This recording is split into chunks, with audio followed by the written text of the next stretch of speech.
She rolled up her sleeve slowly, revealing skin that told a story of fire and survival. The scars twisted across her forearm like a map of pain she'd carried alone for 15 years. Her eyes met his across the cafe table, waiting for what always came next: the pity, the discomfort, the sudden need to check a phone or remember an appointment. "People leave when they see this," Iris said, her voice steady as stone. "I'm not asking for sympathy. I'm giving you an exit before this goes any further." Caleb Turner looked at the scars. Then he looked at her. And instead of standing up, instead of making excuses, he reached across the table and gently pulled her sleeve back down. "I'm not walking away," he said quietly. "Not from this. Not from you." What happens when two people who've learned to survive alone finally find the courage to let someone in? Follow this story to the very end. Like, subscribe, and comment with the city you're watching from so I can see how far this story travels. The alarm went off at 4:47 a.m., same as it did every morning, and Caleb Turner was already awake. He'd been staring at the ceiling for the past 20 minutes, running through the day's mental checklist the way other men might count sheep. Pack Maya's lunch, check the permission slip, remember the library books, drop her at Before Care by 6:15, make the job site by 7, pray the foreman doesn't cut hours again. The list never ended. It just recycled itself day after day, week after week, until the months blurred together into a single exhausting marathon he couldn't remember starting and couldn't see finishing. Caleb swung his legs over the side of the bed and sat there for a moment, letting his feet find the cold, hardwood floor. The sensation grounded him, reminded him he was still here, still breathing, still showing up. At 34, he looked older than his years, not in a worn-out way, more in the way that a tree looks older after it's weathered a few storms. There was weight behind his eyes, depth in the lines around his mouth. His hands were calloused from years of construction work, his shoulders broad from carrying lumber and drywall and the invisible weight of single parenthood. He stood, stretched, and padded quietly down the hall to Maya's room. The nightlight cast a soft glow across her sleeping face. She was 7 now, though some days she seemed impossibly wise for her age, and other days she was still the tiny baby he'd held in trembling hands the night her mother walked out. Maya slept the way children sleep when they feel safe, sprawled across the mattress, one arm hanging off the edge, her stuffed elephant named Professor Trunks wedged under her chin, her dark hair splayed across the pillow like spilled ink. Caleb allowed himself exactly 30 seconds to watch her breathe. This was his morning ritual, the one thing he never rushed. 30 seconds to remind himself why he got up before dawn, why he worked jobs that wrecked his body, why he'd said no to every invitation, every opportunity, every chance at something more, because she was everything, and everything else could wait. He closed her door quietly and headed for the kitchen. Set. The coffee maker was older than his truck, which was saying something. It gurgled and hissed like it was personally offended at being asked to function, but eventually it produced something that approximated caffeine. Caleb poured it into a thermos, added a splash of milk, and started on Maya's lunch. Turkey sandwich, no crust. Apple slices with a tiny container of peanut butter. Cheese crackers, the fish-shaped ones she liked. A note that said, "You're amazing," with a little drawing of Professor Trunks. He'd started leaving the notes when Maya was 5, after she came home crying because another kid said she didn't have a real family. Caleb had held her for a long time that night, searching for words that wouldn't come. The next morning, he'd slipped a note into her lunchbox. "You're my favorite person in the whole universe. Love, Dad." She'd kept every single one. They were in a shoebox under her bed, tied with a rubber band. He knew because he'd found them once while cleaning her room, and he'd stood there holding that box like it contained something holy. Maybe it did. By 5:30, he was dressed in work boots and a flannel shirt, his tool belt already hanging by the front door. He went back to Maya's room and knelt beside her bed. "Hey, sleepyhead." She stirred, mumbled something about 5 more minutes. "I know, baby, but we gotta get moving." Maya opened one eye, peered at him, and sighed the world-weary sigh of a second grader who understood the injustice of early mornings. "Do I have to?" "Afraid so. But I made your lunch, and there's waffles in the toaster, the good kind, with the extra syrup pockets." Both eyes open now. "The blueberry ones?" "Would I lie to you?" She considered this, then threw back her covers with sudden enthusiasm. Okay, but I'm wearing my purple shoes. You can wear whatever shoes you want. And my sparkle headband. Absolutely. And I want to bring Professor Trunks to school. Caleb paused. Professor Trunks had been banned from school after the Great Puddle incident of last March, when the beloved elephant had ended up soaked in mud and Maya had refused to leave without him, causing a minor scene that involved the principal and a very apologetic phone call. Let's maybe leave the professor at home today, Caleb said carefully. He's been looking tired. I think he needs a rest. Maya narrowed her eyes, clearly not buying it, but ultimately decided waffles were more important than this particular battle. Fine. But he's coming on Saturday. Deal. Ooh. The drive to Maya's school took 17 minutes on a good day, 25 if the traffic gods were feeling cruel. Today fell somewhere in between, which Caleb counted as a win. He pulled up to Jefferson Elementary at exactly 6:14, 1 minute ahead of schedule. The Before Care program didn't officially open until 6:15, but Mrs. Patterson was always there early, and she'd taken a liking to Maya after discovering they shared an obsession with obscure facts about marine animals. Did you know octopuses have 3 hearts? Maya announced from the back seat. You might have mentioned it once or twice. And they have blue blood. Blue, daddy, de, mams, like aliens. That's pretty wild. Mrs. Patterson says they're the smartest invertebrates. That means animals without spines. She said I'm the smartest second grader she knows. Mrs. Patterson is a wise woman. Maya beamed. Caleb pulled into the drop-off zone and put the truck in park. This was the part he hated, the letting go, even when it was just for a few hours. He'd never gotten used to it, the way his chest tightened when she walked away from the car, the way he watched until she disappeared through those double doors, making sure nothing happened in those final seconds. Hey, he said before she could unbuckle. What's the rule? Maya rolled her eyes but recited it anyway. Be kind, be brave. Be you. And I'm amazing. You got it. Have a good day, baby. I love you. Love you too, Dad. She grabbed her backpack, kissed his cheek, and was gone. Caleb watched her run toward the entrance, her purple shoes flashing, her sparkle headband catching the early morning light. She turned at the door, waved once, and disappeared inside. He sat there for a moment longer than necessary, then pulled back onto the road. The job site was a new development on the east side of Seattle, a cluster of townhomes being built for people who could afford things like granite countertops and smart thermostats. Caleb had been working this site for 3 months now, framing walls and installing windows, doing the work that would eventually disappear behind drywall and paint. He didn't mind the anonymity of it. There was something pure about construction, something honest. You showed up, you worked, you built something real. At the end of the day, you could point to a wall and say, I made that. In a world that often felt abstract and uncertain, that kind of tangibility meant something. His foreman, Rick, was already there when Caleb arrived, clipboard in hand, looking stressed in the way he always looked stressed, like a man who'd been asked to hold too many things and was watching them all slowly slip. Turner, good. I need you on the 2nd floor today. Ramirez called out sick, and we're behind on the window frames. Got it. And make sure... Rick stopped mid-sentence, squinting at Caleb's face. You look like hell. Thanks. I moisturize. Rick almost smiled. Almost. You getting enough sleep?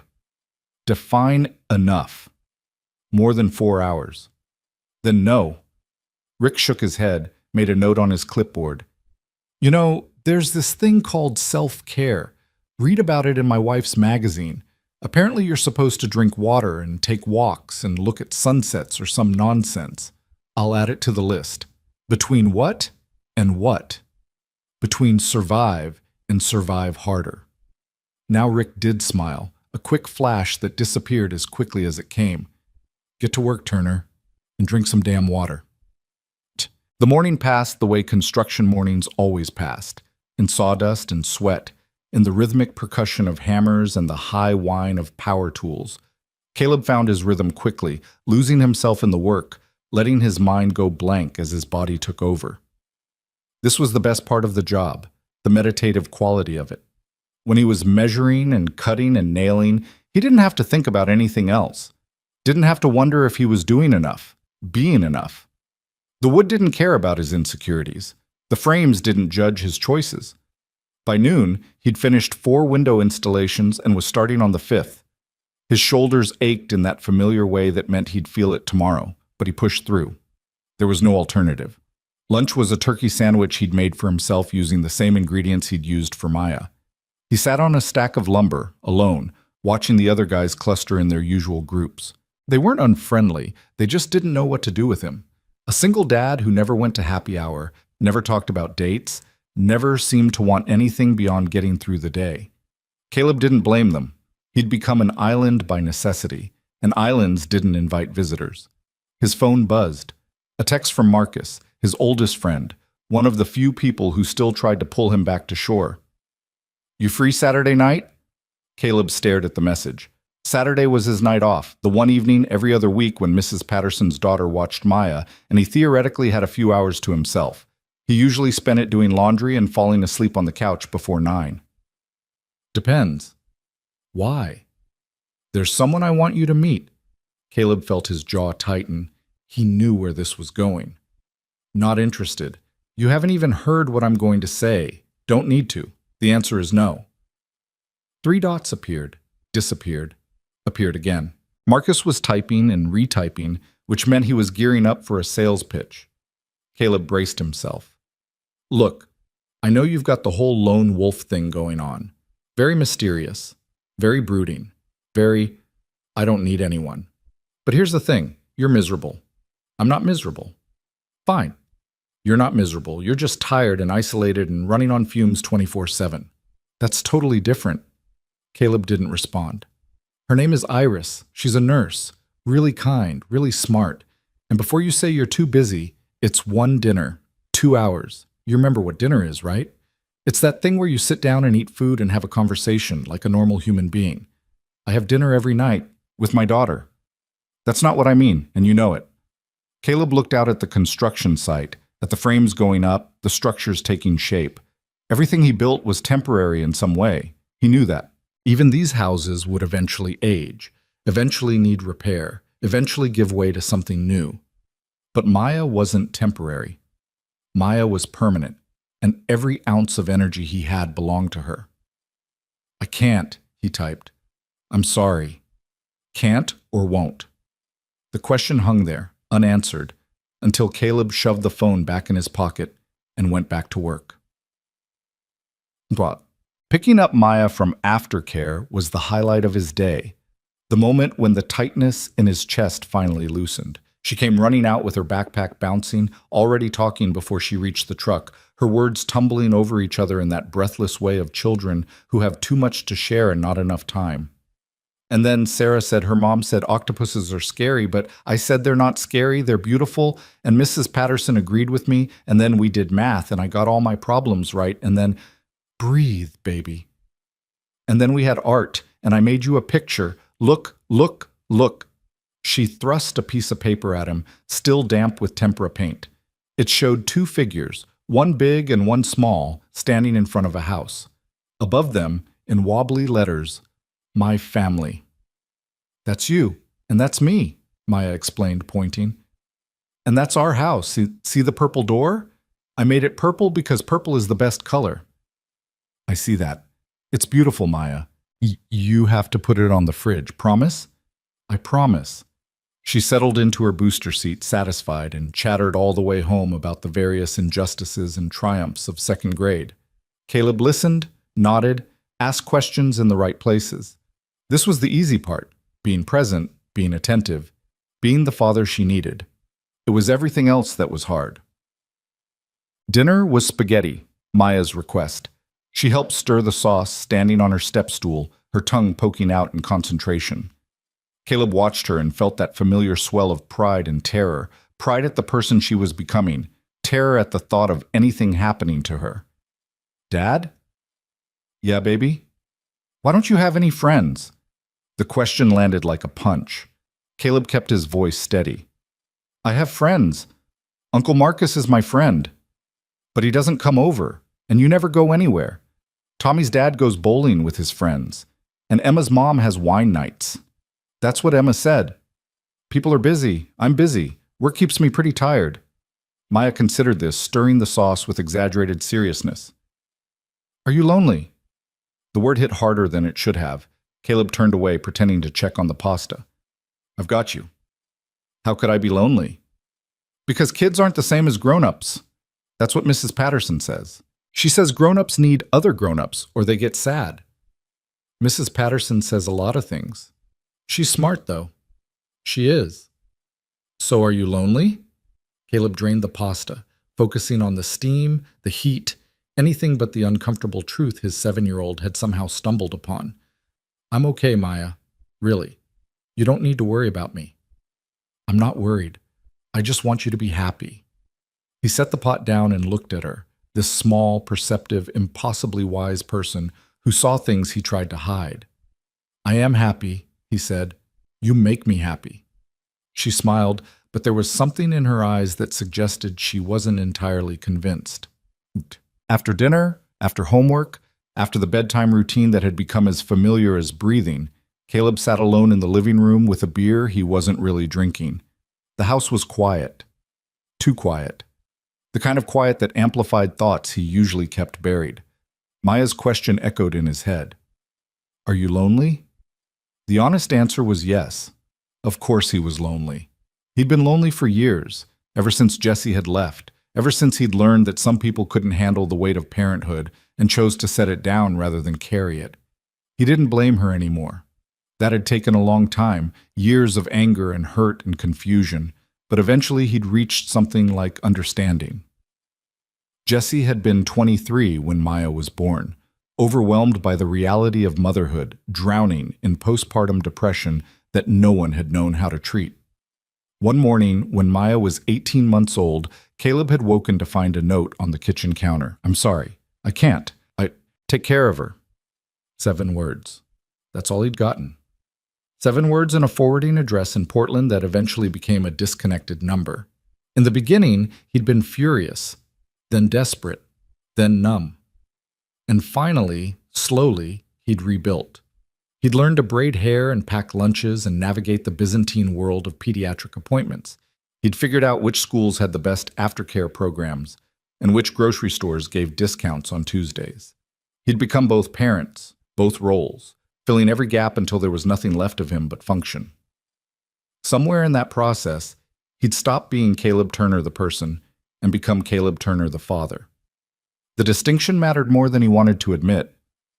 His phone buzzed again. Marcus. Just think about it. That's all I'm asking. One dinner. You deserve to have something for yourself. Caleb stared at the message for a long time. The thing was, Marcus wasn't wrong. He did deserve something. Everyone did. But wanting things for yourself felt like a betrayal when your child's needs were endless, when the margin between staying afloat and drowning was so impossibly thin. What's she like? He typed, then immediately deleted it. Fine, he typed instead. One dinner, but I'm not promising anything. Marcus's response was almost immediate. That's all I needed to hear. Saturday, 7 p.m., Millbrook Cafe. You won't regret this. Caleb set the phone down and finished his beer in one long swallow. He wasn't sure regret was the right word, but something was churning in his chest that he hadn't felt in years, something dangerously close to hope. The rest of the week passed in its usual blur. Work, Maya, sleep, repeat. But Saturday loomed on the horizon like a storm cloud, growing larger with each passing day. By Friday night, Caleb had convinced himself 3 separate times to cancel. Each time, he'd picked up his phone, started typing a message to Marcus, and then set it down again. One dinner, he told himself. 2 hours. Then back to reality. Saturday morning, he took Maya to her favorite park, the one with the tire swings and the creek that she wasn't supposed to play in but always did. She splashed in the shallow water, looking for tadpoles, while he sat on a bench and tried not to think about the evening ahead. You're being weird, Maya announced, appearing in front of him with muddy shoes and a worried expression. I'm not being weird. Yes, you are. You keep making that face. What face? The thinking too hard face. You make it when you're stressed. Caleb forced a smile. I'm not stressed. I'm just thinking. About what? Grown-up stuff. Maya climbed onto the bench beside him, leaving muddy footprints on the wood. Is it about that thing tonight? The one where Mrs. Patterson's daughter is coming over? How do you know about that? You told me, twice, and then you checked your phone like 100 times. Caleb sighed. Nothing got past this kid. It's just dinner, he said, with a friend of Uncle Marcus. Is it a lady? Why do you ask? Maya shrugged. Tommy's dad started going on dates, and then he got a girlfriend, and now Tommy has a stepmom. She's nice. She makes good cookies. Caleb didn't know how to respond to that. The idea of dating, of introducing anyone into Maya's life, felt impossibly complicated. It's just dinner, he repeated. It doesn't mean anything. Okay. Maya leaned against his arm. But if she's nice, you should tell me. I'm good at knowing if people are nice. I know you are. And if she's not nice, I'll know that too. How? Because Professor Trunks will tell me. He's very wise. Caleb laughed, the first genuine laugh he'd felt in days. I'll keep that in mind. Scene. By 6:45, Caleb was showered, dressed, and standing in front of the bathroom mirror questioning every life choice that had led to this moment. He'd changed shirts 3 times, settling on a simple blue button-down that Marcus had bought him for his birthday last year. It still had the tags on. Caleb had removed them with a sense of vague shame. How long had he owned a shirt without wearing it? You look handsome, Maya announced from the doorway. She was in her pajamas already, Professor Trunks tucked under her arm. Thanks, baby. Nervous? A little. She walked over and hugged his leg, the way she'd done since she was old enough to walk. It's okay to be nervous. Mrs. Patterson says everyone gets nervous sometimes. Even brave people. Mrs. Patterson really does say a lot of things. She's the wisest person I know, besides you. Caleb knelt down and hugged her properly, breathing in the familiar scent of her shampoo. I love you, Maya. You know that, right? I know. I love you too. Now go have fun and don't worry about me. Kayla and I are going to watch movies and eat popcorn. Not too much popcorn. Dad? Okay. Just the right amount of popcorn. Kayla, Mrs. Patterson's daughter, arrived at exactly 6:55. She was 19, studying early childhood education, and had been babysitting Maya for the past year. She was patient, responsible, and most importantly, Maya adored her. Have a good night, Mr. Turner, Kayla said, already settling onto the couch with Maya. Take your time. We'll be fine. Caleb lingered at the door, watching them for a moment. Maya had already forgotten about him, chattering to Kayla about the movie they were going to watch. It was good, he told himself. Normal. Kids weren't supposed to need their parents every second. But still, the letting go never got easier. Tucky. Millbrook Cafe was a quiet place, the kind of establishment that served good coffee and didn't try too hard. Caleb arrived 10 minutes early and secured a table by the window, ordering water he didn't drink and rearranging the sugar packets he didn't need. He was about to text Marcus and demand to know what Iris looked like, so he could at least pretend to be prepared when the door opened and a woman walked in. She was about his age, maybe a year or two older. Dark hair pulled back from a face that was striking in its quiet intensity. She wore a simple gray sweater, sleeves pulled down over her hands, and moved with the careful precision of someone who'd learned to take up as little space as possible. Their eyes met. She tilted her head slightly, questioning. Caleb stood. Iris? Caleb. Hi. Hi. They stood there for an awkward moment, neither quite knowing what came next. Then Iris smiled, a small thing that didn't quite reach her eyes, and slid into the seat across from him. So, she said, Marcus's friend. Marcus's victim, more like. She laughed, a short exhale. He strong-armed you into this too? Let's just say he has a way of not taking no for an answer. He mentioned you were reluctant. That's one word for it. Another silence. The waitress came, took their orders, coffee for him, tea for her, and left them alone with their mutual discomfort. Caleb cleared his throat. I should probably tell you up front. I'm not very good at this. Talking, dating, any of it. I haven't been on a date in... Actually, I can't remember the last time. That makes two of us. Really? Iris shrugged, her fingers wrapped around her teacup even though it hadn't arrived yet. I work a lot, and I don't put myself out there. For reasons. Same. The work, I mean, and the not putting myself out there. I have a daughter, so I know. Marcus told me. What else did he tell you? That you're a good guy, that you work hard, that you need to remember you're allowed to want things for yourself. She paused. He cares about you. He's been trying to set me up for 3 years. I think this is more about his ego than my well-being. Iris almost smiled.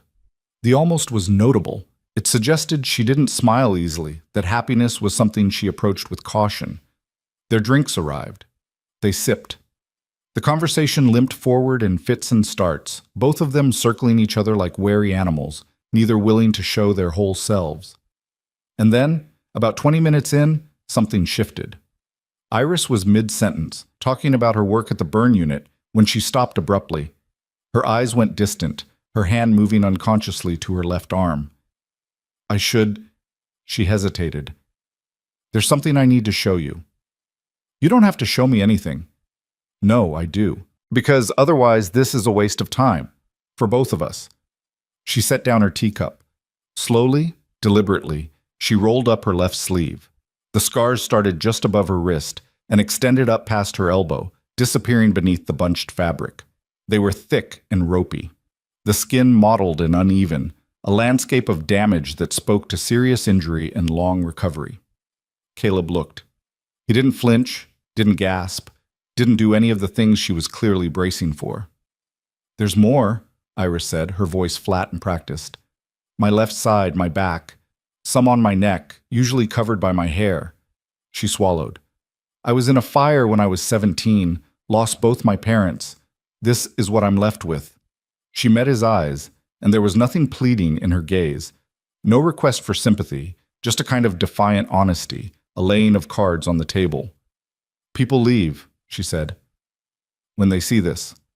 Not always right away. Sometimes they stick around for a few weeks, a few months. But eventually, they can't handle it. The way people stare, the questions, the constant reminder that the person they're with is marked. She waited. The silence stretched. Caleb reached across the table gently and pulled her sleeve back down. I'm not walking away, he said quietly. Iris blinked. Whatever she'd expected him to say, it wasn't that.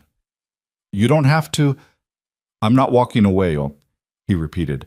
Not from this. Not from you. Something cracked behind her eyes. A wall shifting, just slightly. Not falling, but loosening. You don't know me, she whispered. No. But I know what it's like to be alone. I know what it's like to carry something heavy and assume no one else can help lift it. He paused. I'm not leaving, and I'm not asking you to trust me tonight, but I'm asking for a chance. Iris stared at him for a long moment. Then, slowly, she nodded. Okay, she said. Okay. And somewhere in that quiet cafe, with the evening light fading and the city humming outside, two people who had learned to survive alone took the first tentative step towards something new. Caleb didn't know where this was going. He didn't know if it would last a week or a month or a lifetime. But for the first time in years, he wasn't thinking about the next crisis, the next obligation, the next thing on the list. He was just here, present, awake to possibility. And across from him, Iris Cole was doing the same. They talked for another 2 hours. It wasn't smooth. Both of them stumbled over words, retreated into silence, circled back to safe topics, before venturing into deeper waters. But gradually, piece by piece, they began to construct something fragile and new. Iris told him about the fire. Not everything. There were layers there that would take time to unpack. But enough. Her parents had run a small restaurant. A grease fire started in the kitchen late one night. Iris had been studying upstairs, wearing headphones, oblivious until the smoke grew too thick to ignore. I got out through a window, she said, her voice steady in that practiced way. My parents didn't make it to the stairs. I'm sorry. It was 17 years ago. Time helps. Mostly. She asked about Maya. Caleb found himself talking more freely than he had in years. describing the chaos and joy of single fatherhood, the way his daughter saw the world with such fierce optimism. "She sounds amazing," Iris said. "She is. She's the best thing I've ever done." "That's beautiful." "It's also terrifying. Every day I'm scared I'm going to mess her up somehow. Say the wrong thing, miss something important, be so focused on keeping her alive that I forget to let her live." Iris nodded slowly. "Caregiving does that. Whether it's your child or your patients, you carry this weight of responsibility that never quite goes away. You work in the burn unit, pediatric burn unit specifically, kids who went through what I went through." She traced the rim of her teacup. "It's hard. Some days are unbearable. But those kids need someone who understands, who doesn't look at them with pity. So I show up. Every day? Every day." Caleb looked at her, really looked, and saw something he recognized. The same bone-deep exhaustion he felt at the end of each day. The same stubborn refusal to give up. The same loneliness carried like a second skin. "We're similar," he said. "I was thinking the same thing. Two people who forgot they're allowed to ask for help." Iris almost smiled again, closer to a real smile this time. "Something like that." The cafe was closing. They paid their checks separately. Both insisted, neither willing to cede that small independence, and walked outside together. The evening had turned cool, the Seattle sky doing its usual thing of threatening rain without quite committing. They stood on the sidewalk, neither quite ready to say goodbye. "This was," Caleb started. "Better than expected," Iris finished. "Yeah, that." "I don't know what happens next," she said. "I'm not good at this either, but I'm glad I came." "Me too." "Maybe we could do this again, sometime." "I'd like that." She nodded, pulled her coat tighter around herself. "Good night, Caleb." "Good night, Iris." She turned and walked toward her car, and Caleb watched her go. Watched the way she moved, careful and contained, like someone who'd learned the world could hurt her and had adjusted accordingly. He understood that. He understood it completely. And as he drove home through the quiet streets, the radio playing something soft, he realized that for the first time in years, the future felt like something other than a list of obligations. It felt like a question, an opening, something worth finding out. When he got home, Maya was asleep on the couch, Professor Trunks clutched to her chest. Kayla was reading a textbook nearby. "She tried to wait up for you," Kayla whispered. "Made it until about 8:30. Caleb smiled, looking at his daughter's peaceful face. "Thanks for staying late." "Any time. How was your date?" He considered the question. How did you summarize an evening that had shifted something fundamental inside you? "It was good," he said finally. "Really good." Kayla grinned. "I'm glad. You deserve good things, Mr. Turner." After she left, Caleb lifted Maya gently from the couch and carried her to bed. She stirred as he tucked her in. "Dad?" "I'm here, baby." "How was the dinner?" "It was nice." "Was she pretty?" Caleb thought of Iris, her guarded eyes, her careful movements, the scars she'd revealed like a test she expected him to fail. "Yeah," he said. "She was beautiful." Maya smiled sleepily. "Good. You should see her again." "Maybe I will. Hope Professor Trunks approves, he told me." "Well, if Professor Trunks approves." She was already drifting off again, her small hand reaching for his. Caleb held it for a moment, this tiny bridge between them, this connection that meant everything. "I love you," he whispered. No response, just the slow, steady breath of a child at peace. Caleb sat there in the darkness for a long time, thinking about the evening, about Iris, about the possibility of something more. For years, he'd convinced himself that his life was complete, that Maya was enough, that wanting more was selfish, that he'd given up his right to romantic love when he'd chosen to stay and raise his daughter alone. But maybe that was wrong. Maybe needing connection didn't make him less of a father. Maybe opening his heart didn't mean closing it to his child. Maybe, just maybe, there was room for both. Outside, the rain finally started, gentle and persistent, washing the city clean. Caleb listened to it, letting the sound soothe the parts of him that were still afraid. Tomorrow, he'd go back to work. He'd pack lunches and check homework and be the father Maya needed. But he'd also carry something new with him, a spark, a possibility, a name that meant something. Iris. He said it once, quietly, testing the shape of it in his mouth. And for the first time in years, he fell asleep without running through his list. The rain continued through the night and into Sunday morning, a gentle percussion against the windows that matched the strange, new rhythm in Caleb's chest. He woke before the alarm, as always, but this time his first thought wasn't the day's checklist. It was her name, Iris. He lay there for a moment, staring at the ceiling, trying to make sense of what had happened. A blind date, a cafe, a woman who'd shown him her scars and waited for him to run. And he hadn't. He'd stayed. The question now was what came next. Maya appeared in his doorway, Professor Trunks dangling from one hand. "Dad, are you awake?" "Yeah, baby. Come here." She climbed onto the bed and burrowed under the covers, cold feet pressing against his legs. "It's raining. I noticed. Can we have pancakes?" "We can have pancakes. The ones with the chocolate chips? Is there any other kind?" She grinned, satisfied, and they lay there together listening to the rain. Caleb wondered how to bring up the subject of last night, whether Maya would ask, whether he should volunteer information or wait. He didn't have to wonder long. "So," Maya said, with the studied casualness of a 7-year-old who'd been rehearsing. "The lady from dinner. What about her? Are you going to see her again?" "I don't know yet. Maybe." "Did she like you?" Caleb thought about it. Had Iris liked him? She'd been guarded, careful, testing him at every turn. But she'd also laughed at his jokes, asked about Maya, agreed to see him again. "I think so," he said. "Yeah." "Good." Maya nodded decisively. "You should text her." "Text her?" "That's what people do. Kayla told me. When you like someone, you text them the next day so they know you're still thinking about them." "Kayla told you this?" "She has a boyfriend. She knows things." Caleb couldn't argue with that logic. He also couldn't ignore the flutter of nerves at the thought of reaching out to Iris, of continuing something that had barely begun. "I'll think about it," he said. "Don't think too long. Girls don't like it when you wait too long." "Where are you getting all this relationship advice?" "Mrs. Patterson's magazine. She lets me read the articles sometimes."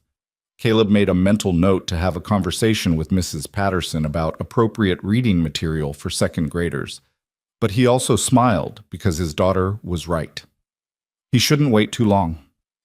After pancakes, after Maya settled in to watch cartoons, Caleb retreated to the kitchen with his phone. He typed and deleted several messages, each one feeling either too casual or too eager. Finally, he settled on simplicity. "Good morning. I had a really nice time last night. Would you want to get coffee sometime this week?" He hit send before he could overthink it, then set the phone face down on the counter and busied himself with dishes. The response came 20 minutes later, while he was elbow deep in soapy water. "Good morning. I had a nice time too. Coffee sounds good. Wednesday after work? There's a place near the hospital called Blue Harbor." Caleb read the message 3 times, a smile spreading across his face. "Dad?" Maya called from the living room. "You're making that face again." "What face?" "The happy face. The one you make when something good happens." He set down the phone and went to join her on the couch, pulling her close. "Something good did happen," he said. "The lady?" "Her name is Iris." Maya tested the name. "Iris? Like the flower?" "Exactly like the flower. I like flowers." She snuggled closer. "Maybe I'll like her too." Caleb kissed the top of her head, breathing in the familiar scent of her shampoo. "Maybe you will," he agreed. "Maybe you will." The next few days passed with agonizing slowness. Work was the same, sawdust and sweat, measuring and cutting, the rhythmic percussion of construction. But Caleb found himself checking his phone more often, exchanging small messages with Iris throughout the day. They weren't deep conversations, just brief check-ins, observations about their respective days. Iris sent him a photo of a sunset from the hospital roof. He sent her a picture of a crooked window frame he'd installed before his coffee kicked in. She responded with a laughing emoji, and Caleb stared at that emoji for longer than he should have, trying to decode what it meant. Marcus, of course, wanted a full report. "So?" he demanded when he called Tuesday night.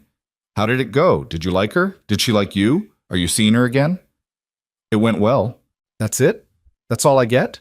I orchestrate the romantic reunion of the century and you give me it went well? It wasn't a reunion. We'd never met before. Details. The point is, I was right. I'm always right. You should listen to me more often. Caleb smiled despite himself. We're getting coffee tomorrow. Marcus whooped so loudly that Caleb had to hold the phone away from his ear. Yes, I knew it. I knew you two would hit it off. She's amazing, right? Tell me she's amazing. She's something. Something good? Caleb thought about Iris, her guarded eyes, her careful movements, the way she'd revealed her scars like a challenge and a confession all at once. Something good, he confirmed. Something I wasn't expecting. That's the best kind of something. Trust me. My grandmother always said the best things in life are the ones you never saw coming. Your grandmother also said eating garlic every day would help you live forever. She lived to 93. Don't knock the garlic. After they hung up, Caleb sat in the quiet of his living room, Maya already asleep, and allowed himself to hope. It was a dangerous feeling, hope. It left you vulnerable to disappointment, open to pain, but it also made you feel alive in a way that mere survival never could.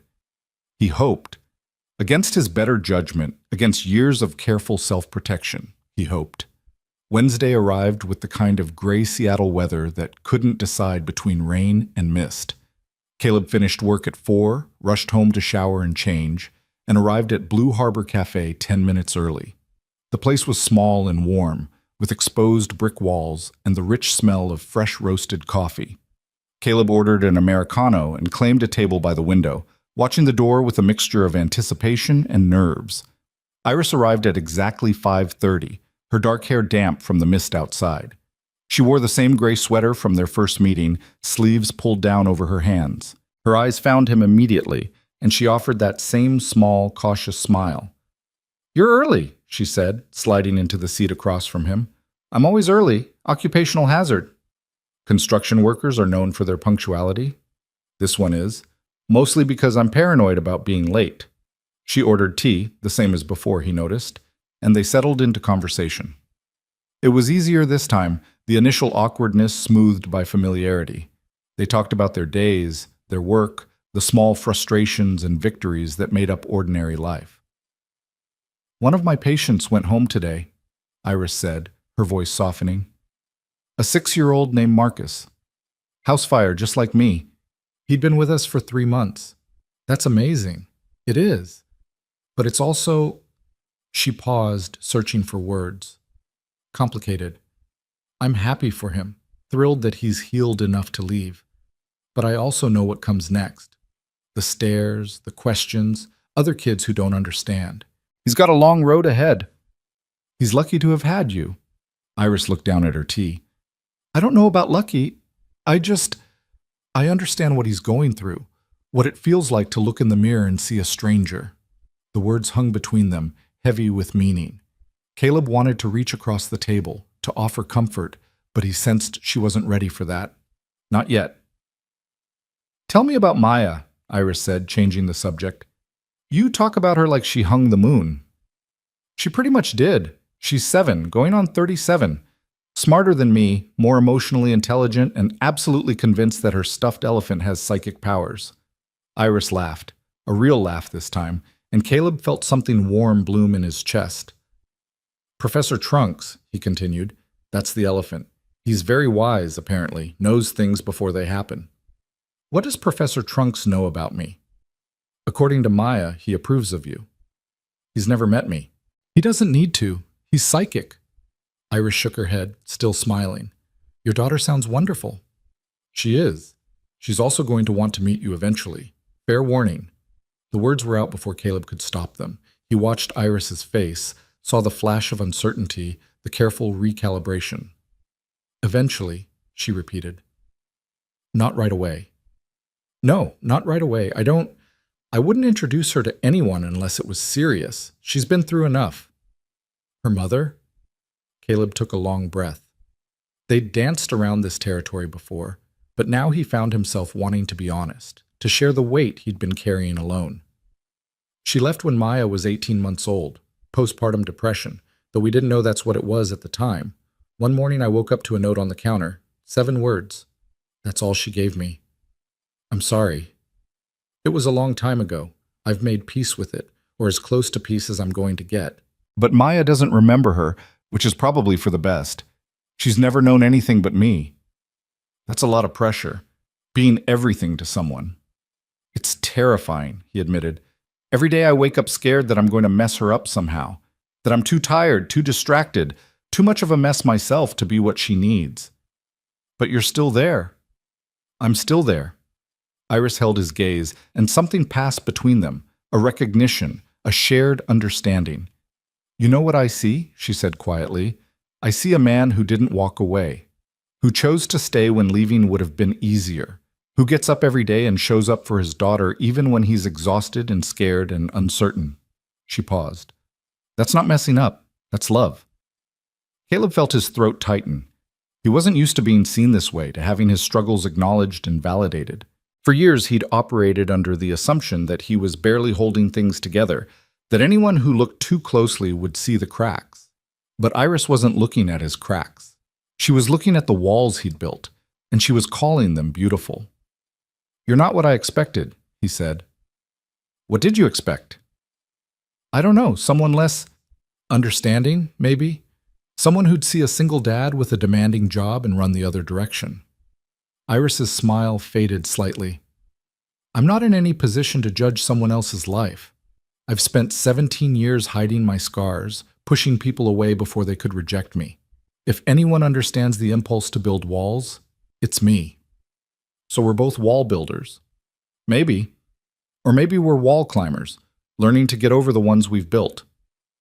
They talked until the cafe began to close, until the baristas started making pointed comments about cleaning schedules. Caleb walked Iris to her car, the mist having turned to a steady drizzle that neither of them seemed to mind.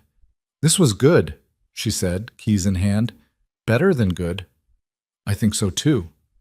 Same time next week? Same time next week. She hesitated, then leaned in and kissed his cheek, a brief, feather-light touch that sent electricity through his entire body. Good night, Caleb. Good night, Iris. He watched her drive away, standing in the rain like an idiot, grinning like a teenager. When he got home, Maya was waiting by the window, her face pressed against the glass. Dad, you're all wet. It's raining, baby. Did you have fun? I did. Did you see Iris? I did. Maya studied his face with the intensity of a detective examining evidence. You look happy. I feel happy. She nodded, satisfied with her assessment. Good. Now you need to change your clothes and help me with my homework. We're learning about fractions and they're very confusing. Caleb laughed, scooping her up despite her protests that she was too big to be carried. Fractions it is. But even as he explained numerators and denominators, even as he made dinner and supervised bath time and read the bedtime story, part of him remained with Iris, with the cafe, with the kiss on his cheek that still tingled like a promise. The weeks that followed established a rhythm. Wednesday coffee became a fixed point in their schedules, something they both looked forward to and protected fiercely. But it wasn't enough. Not anymore. Soon they were adding Saturday breakfasts while Maya had playdates, Sunday phone calls that stretched into hours, and text messages that pinged back and forth throughout the day like a constant heartbeat. Caleb learned the texture of Iris's life. Her apartment filled with plants she talked to when she was stressed. Her collection of books about trauma and healing, worn from reading. The way she hummed while cooking, always off-key. The nightmares that still came sometimes, sending her awake at 3 a.m. with her heart racing. And Iris learned him. The precise way he packed Maya's lunches, always with a note. His habit of checking the locks 3 times before bed. The photograph of his mother on the bookshelf, the only family he had left. The guilt he carried like a second skin, wondering if he'd done enough, been enough. They didn't rush, couldn't rush. Both of them had too many walls, too many scars, visible and invisible, to barrel forward without care. But slowly, week by week, they began to dismantle the fortifications they'd built around their hearts. One Wednesday, about 6 weeks after their first date, Iris asked the question Caleb had been both dreading and hoping for. When do I get to meet her? He looked up from his coffee. Maya. No, the other important person in your life. Yes, Maya. Caleb hesitated. This was the threshold he'd been hovering near for weeks. Introducing someone to his daughter meant admitting this was real, that it had weight and permanence. It meant risking not just his own heart, but Maya's. Are you sure? He asked. Because once you meet her, there's no going back. She'll want to see you again. She'll have opinions about you. She'll probably interrogate you about everything from your favorite color to your stance on the octopus intelligence debate. I can handle an interrogation. She's very thorough. I've noticed. Iris reached across the table and took his hand. Caleb, I want to meet her. Not because I'm trying to rush this or because I think we need to hit some relationship milestone. I want to meet her because she's part of you, and I want to know all of you. He looked at her hand in his, her left hand, the scarred one, which she'd finally stopped hiding around him. Okay, he said. This Saturday. We could do a picnic maybe, something low pressure. A picnic sounds perfect. Fair warning, she's going to bring Professor Trunks. I would expect nothing less. That Saturday dawned sunny and warm, a rare gift from the Seattle weather gods. Caleb woke early, nervous in a way he hadn't been since the first day he'd held Maya in the hospital, terrified of dropping her. Maya, by contrast, was a ball of barely contained energy. She'd picked out her outfit the night before. The purple shoes, naturally, and a dress with butterflies that she'd declared fancy but not too fancy. Professor Trunks had been cleaned and fluffed for the occasion. What if she doesn't like me? Maya asked as they loaded the picnic basket into the truck. She's going to love you. But what if she doesn't? Caleb knelt down to her level. Remember what I told you? Just be yourself. Be kind. Be brave. Be you. That's all anyone can do. And if I'm myself and she still doesn't like me, then she and I would have a serious problem. Because liking you is pretty much the most important thing in my life. Maya considered this, then nodded. Okay, but Professor Trunks is going to help me. He's very good at making people feel comfortable. I'm sure he is. They drove to the park, the same one with the tire swings and the creek, and set up their blanket under a sprawling oak tree.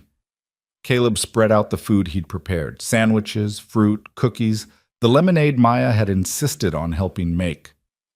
When is she coming? Maya asked, for the 5th time in 10 minutes. Soon. She said noon. It's 11:58. That's soon. Maya bounced on her heels, clutching Professor Trunks, her eyes fixed on the parking lot. Caleb tried to calm his own nerves, reminding himself that this was just a picnic, just a casual meeting. But it wasn't. They both knew it wasn't. At exactly noon, Iris's car pulled into the lot.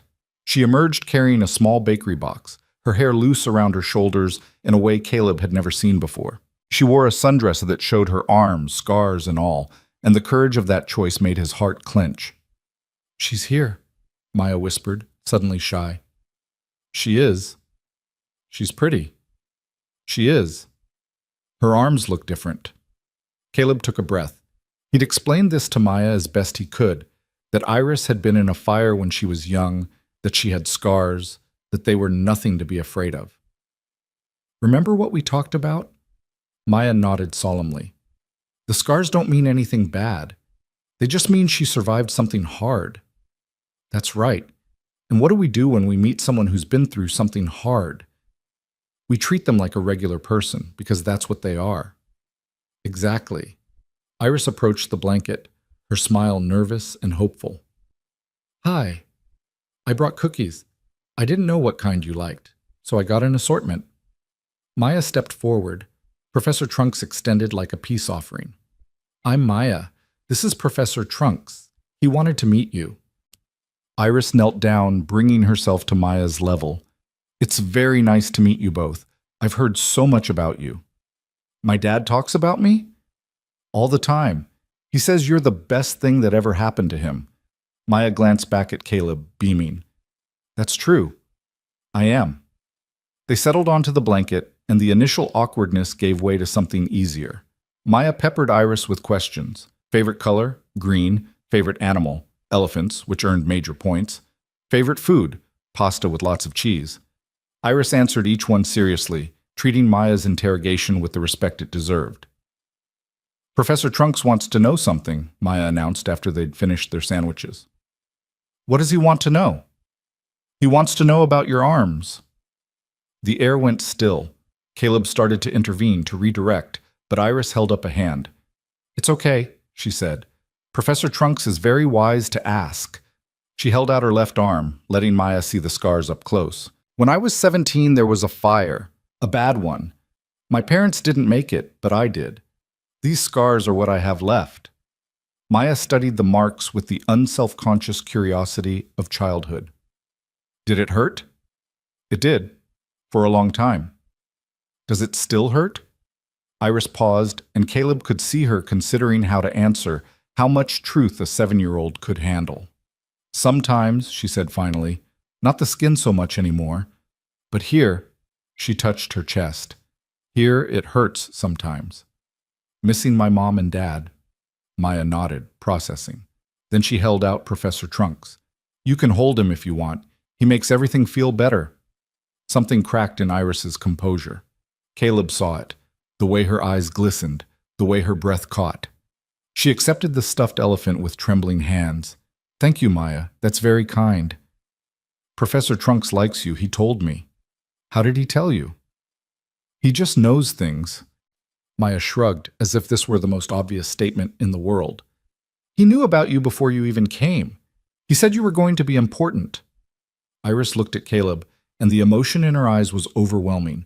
Gratitude and wonder, and something deeper that neither of them had names for yet. Professor Trunks is very smart, she said. I told you, he's psychic. They spent the afternoon in the park, playing on the swings, wading in the creek despite Caleb's half-hearted protests, eating the cookies Iris had brought. Maya warmed to Iris completely, pulling her by the hand to show her favorite spots, chattering about school and friends and the various injustices of second-grade life. And Caleb watched his daughter open her heart to someone new, watched Iris accept that gift with the reverence it deserved, watched two people he loved, because he could admit it now, at least to himself, he loved them both, begin to build a bridge between their separate worlds. When the afternoon shadows grew long, they packed up the picnic and walked together to the parking lot. Maya hugged Iris goodbye with the fierce intensity of a child who'd made up her mind about something. You'll come back, right? She asked. If you want me to. I want you to. So does Professor Trunks, and so does my dad, even though he's too shy to say it. Caleb laughed, caught out. I'm not shy. You are around Iris. You get all nervous and your voice does the funny thing. What funny thing? The soft thing, like you're trying not to scare a butterfly. Iris bit her lip, clearly fighting a smile. I hadn't noticed. I had, Maya said. I notice everything. Later, after Maya had been deposited with Kayla for the evening, and Caleb had driven to meet Iris at her apartment for dinner, they stood together on her small balcony, watching the city lights flicker to life. She's incredible, Iris said. Truly. She liked you. I liked her too, very much. She doesn't like everyone, you know. She's actually pretty selective. Her preschool teacher still hasn't recovered from the critique Maya gave of her snack choices. Iris laughed. She's honest. That's rare. She's too honest sometimes. I have to remind her that not everyone wants to hear the truth about their haircut. They stood in comfortable silence, the evening breeze carrying the sounds of the city, distant traffic, someone's music, the bark of a dog. Caleb felt more at peace than he had in years. I was scared, he admitted. Introducing you to her, it felt like jumping off a cliff. How does it feel now? He thought about it. Like landing somewhere soft. Iris leaned into him, her head resting against his shoulder. I've never been someone's soft landing place before. Neither have I, but maybe we can figure it out together. She turned to look at him, and in her eyes he saw everything she hadn't said, the fear and hope and vulnerability that mirrored his own. I'd like that, she said. He kissed her then, really kissed her, for the first time. It was gentle and unhurried, a question and an answer all at once. When they pulled apart, she was smiling, a real smile, unguarded and bright. That was worth waiting for, she said. There's more where that came from. Is that a promise? It's a guarantee. They went inside, made dinner together, talked until late. When Caleb finally left, he carried with him the knowledge that something had shifted. This wasn't just dating anymore. This was building. This was becoming. On the drive home, his phone buzzed. A text from Maya via Kayla's phone. Professor Trunk says you should bring Iris to breakfast tomorrow. He has more questions. Caleb grinned, typing back with one hand. Tell Professor Trunks I'll ask. A moment later, he says she'll say yes. And she did. The weeks that followed wove Iris deeper into the fabric of their lives. She came to breakfast, then to dinner, then to Maya's school play, where she sat in the front row and cheered louder than anyone when Maya delivered her 3 lines as tree number 4. You were the best tree in the whole forest, Iris told her afterward, presenting a bouquet of wildflowers she'd picked up on the way. I was the only tree who remembered all my words, Maya agreed. Tommy forgot his, and he was supposed to be a bush, which is way easier. Trees are definitely harder than bushes. That's what I said. Caleb watched them together, his daughter animated and laughing, Iris listening with genuine interest, and felt something settle in his chest. This was working. Against all odds, against all his fears, this was actually working. Not perfectly. Nothing was perfect. There were awkward moments and miscommunications, times when Iris retreated into herself and Caleb didn't know how to reach her, but they kept showing up, kept trying, kept choosing each other, even when it was hard. One evening, about 3 months after their first date, Iris invited Caleb to something different. A charity event at the hospital, a build day for a playground at the Pediatric Burn Center. It's nothing fancy, she said, just volunteers putting together play equipment for the kids, but it matters to me, and I'd like you there. Of course, Maya too? Iris hesitated. The kids there, they've been through a lot. Some of them are still in treatment. It might be overwhelming for her. Maya's tougher than she looks, and she might surprise you. In the end, they all went. The burn center was attached to the main hospital, a wing painted in cheerful colors that couldn't quite mask the seriousness of what happened there. Children of various ages moved through the hallways, some in wheelchairs, some on crutches, many with visible scars. Maya held Caleb's hand tightly as they entered. Are they going to be okay? They're getting better. That's what this place is for, helping them heal. Like Iris healed? Exactly like that. The playground build was organized chaos. Volunteers swarmed over the courtyard, unboxing equipment, reading instructions, arguing good-naturedly about which screw went where. Caleb found his element immediately. This was construction, just smaller, and soon he was leading a team assembling the main climbing structure. Maya, after initial shyness, gravitated toward a group of children who were decorating benches with paint. Caleb watched her approach, watched her hesitate, then watched her sit down next to a girl about her age, whose arms bore the unmistakable marks of burn injury. I'm Maya. What's your name? Sophie. Do you want to share my purple paint? It's the best color. And just like that, the ice was broken. Within minutes, Maya and Sophie were chattering like old friends, comparing paint-covered hands and arguing about whether glitter was essential or just optional. But it was Iris who held Caleb's attention. He watched her move through the space, greeting children by name, hugging nurses, answering questions from doctors.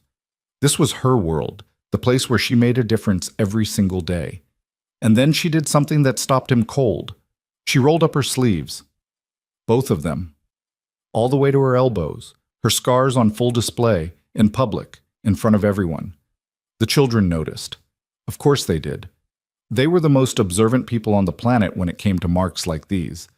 A small boy approached her, maybe 5 years old, his own scars covering half his face. Miss Iris, your arms look like mine. Iris knelt down to his level. They do, don't they? We match. Did it hurt? It did. But you know what helped? What? People who didn't look away. People who saw me, all of me, and stayed anyway. The boy considered this with the gravity of a philosopher. Then he reached out and touched her scarred forearm with his small bandaged hand. You're pretty, he said. Iris's eyes filled with tears. Thank you. So are you. Caleb had to turn away, had to find something to hammer, had to process the emotion threatening to overwhelm him. This woman, this incredible, brave, wounded, healing woman, had shown him what courage really looked like, not the absence of fear, the decision to stand up anyway. By the end of the day, the playground was finished. Children swarmed the equipment, testing slides and swings, filling the courtyard with sounds of joy. Sophie and Maya exchanged phone numbers, promising to text, already planning their next playdate. And Iris stood in the middle of it all, sleeves still rolled up, surrounded by children who saw her as exactly what she was. Someone who understood them, who'd walked their road and made it to the other side. Caleb crossed the courtyard to her side. That was incredible. It's just a playground. I'm not talking about the playground. She looked at him, understood what he meant. I've never done that before. Shown them in public. But today, I don't know. It felt right. You were amazing. I was terrified. That's what makes it amazing. She leaned into him, and he wrapped an arm around her shoulders, holding her close. Dad! Maya appeared at his elbow, paint in her hair and glitter on her cheeks. Sophie invited me to her birthday party next month, and her mom said I could come if you say yes. Can I say yes? Please, please, please? Caleb looked at Iris.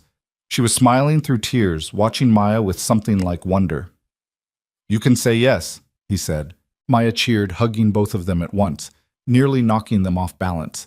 And in that moment, messy and imperfect and beautiful, Caleb felt something he hadn't felt in years. He felt like they might actually make it, not just survive, not just get through, but really, truly make it. A family in the making, scars and all. The weeks after the playground build carried a sweetness that Caleb had almost forgotten existed. Iris came over for dinner twice a week now, sometimes more. She learned which cabinet held Maya's favorite cereal and which drawer contained the extra batteries for Professor Trunks' light-up bow tie. She memorized the bedtime routine, bath, story, 3 sips of water, 1 final hug, and performed it with the same gentle patience Caleb had cultivated over 7 years. They weren't playing house. They were building one, slowly and deliberately, brick by careful brick. But beneath the surface of this new happiness, something was shifting in Iris.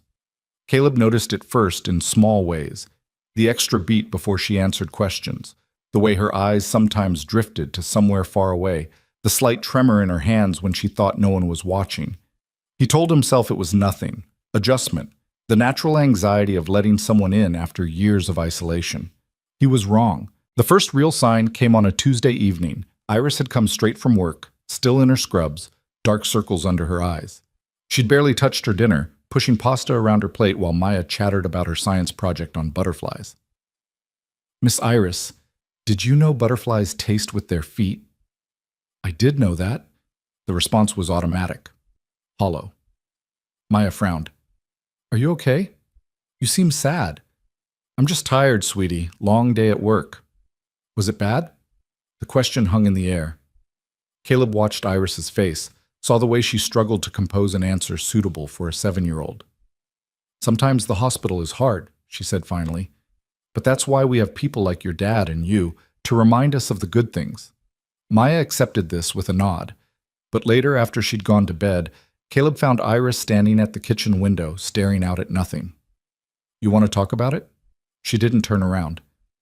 We lost one today. A little girl, 4 years old. She'd been with us for 6 weeks, and we really thought, her voice cracked, we thought she was going to make it. Caleb moved to stand beside her, close but not touching. He'd learned that sometimes Iris needed space, room to process grief without the pressure of comfort. I'm sorry. Her name was Lily. She had these curls that wouldn't stay down no matter what we did, and she loved to sing, couldn't carry a tune to save her life, but she'd belt out these songs at the top of her lungs. Iris's breath shuddered. Her parents were there when she went, holding her hands, singing along. That must have been devastating to witness. It was. She finally turned to look at him, and the pain in her eyes was staggering. But you know what the worst part is? I've been doing this for 12 years. I've lost patience before. It never gets easier, but you learn to carry it. You learn to compartmentalize. And this time I couldn't. I went to the bathroom and cried for 20 minutes. One of the other nurses had to cover my rounds. She shook her head. I'm falling apart, Caleb. I don't know what's wrong with me. He reached for her then, pulling her into his arms, feeling the tension in her body slowly release as she let herself be held. There's nothing wrong with you. You're human. You're allowed to break sometimes. I can't afford to break. Those kids need me. And who takes care of you? She didn't answer. They stood there in the dim kitchen, holding each other, while the night settled around them. The conversation haunted Caleb in the days that followed. He started paying closer attention to Iris, not with suspicion, but with concern. What he saw worried him. She was working more hours than before, taking extra shifts, volunteering for duties that weren't hers. When she wasn't at the hospital, she was restless, unable to settle into the simple routines they'd established. She picked at her food, slept fitfully, jumped at unexpected sounds. "You're running yourself into the ground," he told her one Saturday morning. They were at his place, Maya at a birthday party, the house unusually quiet. "I'm fine." "You're not fine, you're exhausted. When's the last time you took a day off?" "I don't need a day off. I need to be useful." "You are useful. You're incredibly useful, but you're also human, and humans need rest." Iris pulled away from him, moving to the other side of the room. "You don't understand. Those kids, if I'm not there, who's going to be? Who's going to show them that you can survive this, that there's life after the fire?" "Other nurses, other doctors, the entire team that supports them." "It's not the same. They need someone who knows, someone who's been through it. And what happens when that someone burns out completely? What happens when you've given so much there's nothing left?" She spun to face him, and there was something wild in her expression, something frightened. "Then at least I'll have done everything I could." The words landed like a blow. Caleb stared at her, suddenly understanding something he hadn't seen before. "This isn't about the kids," he said slowly. "Not entirely. This is about something else, something you haven't told me." Iris's face went pale. "I don't know what you're talking about." "Yes, you do. I've been watching you unravel for weeks, and I've been telling myself it's work stress, compassion fatigue, whatever. But it's more than that, isn't it? There's something you're carrying that you haven't shared." She was quiet for a long moment. Then she sank onto the couch, her head dropping into her hands. "The anniversary is coming up."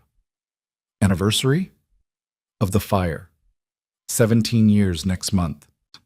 Her voice was muffled by her palms. "Every year it gets hard around this time. The nightmares come back, the memories. But this year," she looked up at him, eyes wet. "This year is different. This year I have you and Maya, and I'm terrified." Caleb sat down beside her, careful not to crowd her. "Terrified of what?" "Of losing it. Of breaking down in front of you and having you see who I really am underneath all the coping mechanisms. Of being too much, too damaged, too broken to love." The confession tore at his heart. He reached for her hand, held it gently. "Iris, look at me." She did, reluctantly. "I'm not going anywhere. I know I've said that before, but I need you to really hear it. Whatever you're carrying, whatever comes up around this anniversary, we'll face it together. That's what this is. That's what we're building." You say that now, but you don't know what it's like. The flashbacks, the panic attacks. The nights I wake up screaming because I can smell smoke that isn't there. Then tell me, help me understand. For a moment he thought she might. Her eyes searched his face, looking for something, judgment perhaps, or the early signs of retreat. But then the front door burst open and Maya came tumbling in, high on birthday cake and party games, and the moment shattered. "Dad, Miss Iris, you'll never guess what happened. Sophie's dog ate the whole cake before we could even sing happy birthday, and everyone screamed and it was the best party ever." Iris pulled herself together with practiced speed, wiping her eyes, arranging her face into a smile. "That sounds exciting, sweetheart. Did the dog like the cake?" "He loved it, but then he threw up on the trampoline and we had to go inside." The story continued in breathless detail, and Caleb watched Iris nod and laugh in all the right places, the perfect mask of okay slipping back into position.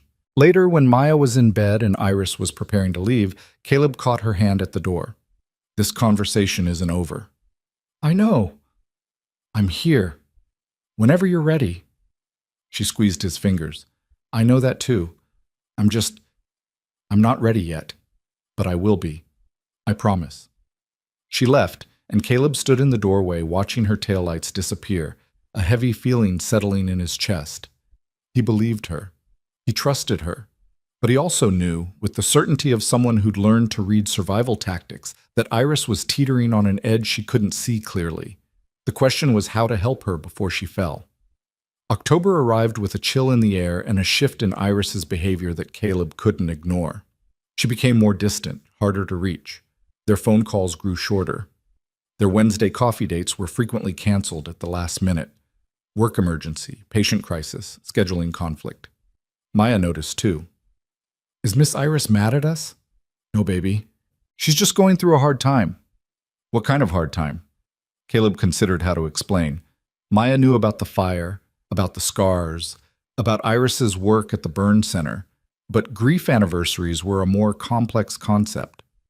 You know how sometimes when you're sad about something, it gets bigger around certain days? Like how you miss Grandma, especially on Christmas because that was her favorite holiday? Maya nodded solemnly. She'd only known Caleb's mother briefly before cancer took her, but the loss was still fresh. Miss Iris is sad because something very hard happened to her a long time ago, and the day it happened is coming up soon, so her sadness is getting bigger right now. Can we help her? We can try. We can be patient and kind and let her know we're here for her. Should I make her a card? Caleb smiled. I think she'd love that. Maya disappeared to her room, returning an hour later with a crayon masterpiece featuring 3 stick figures holding hands beneath a rainbow.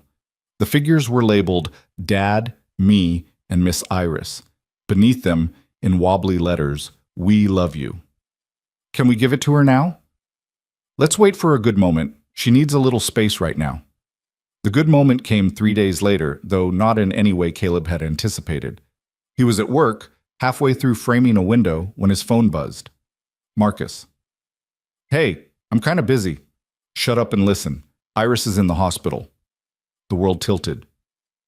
What? She collapsed at work. One of her coworkers called me because they couldn't reach you. Something about exhaustion and dehydration. She's stable, but they're keeping her overnight for observation.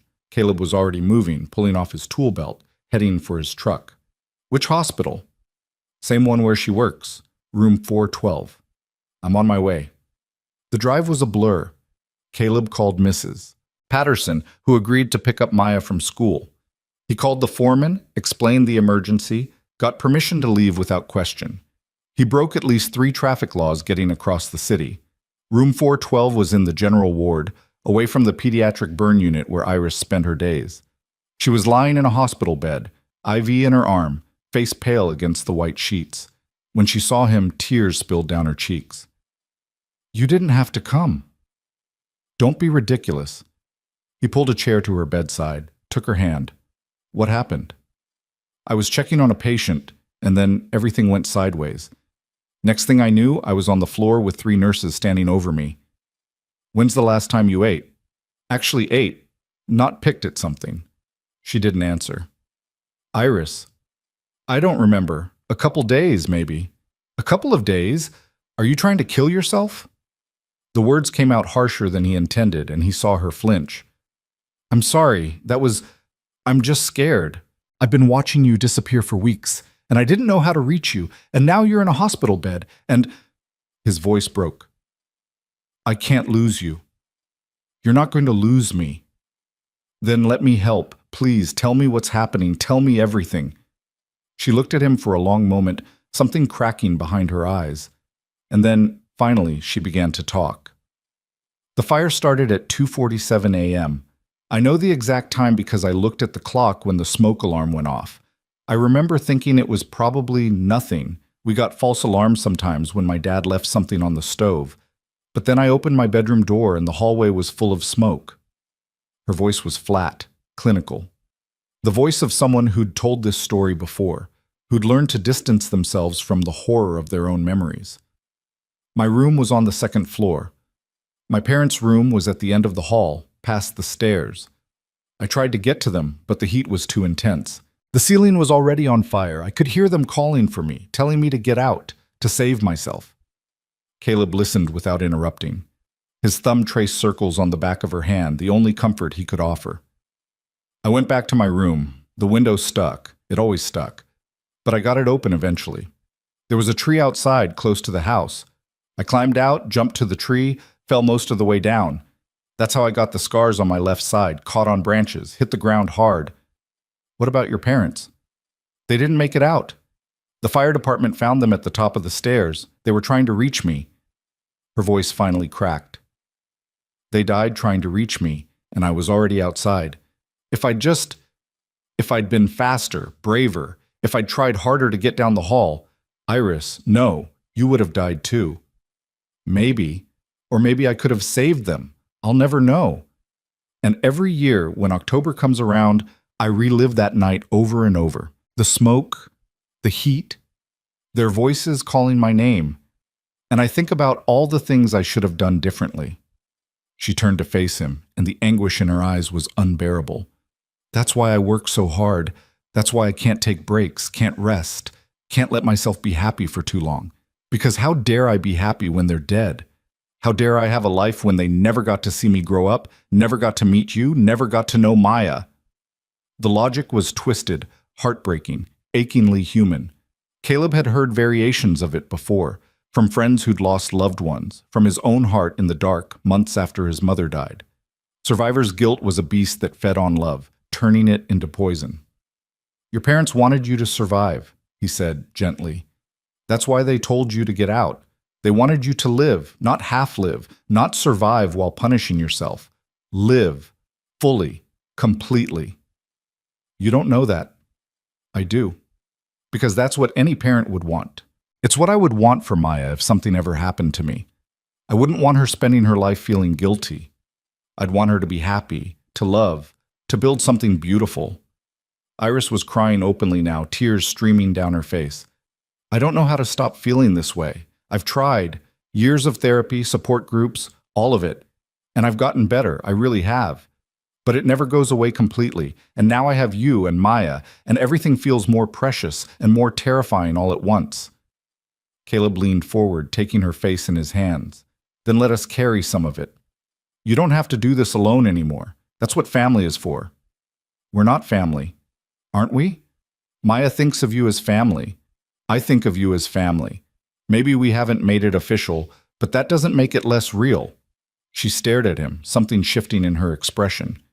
You really mean that? I really mean that.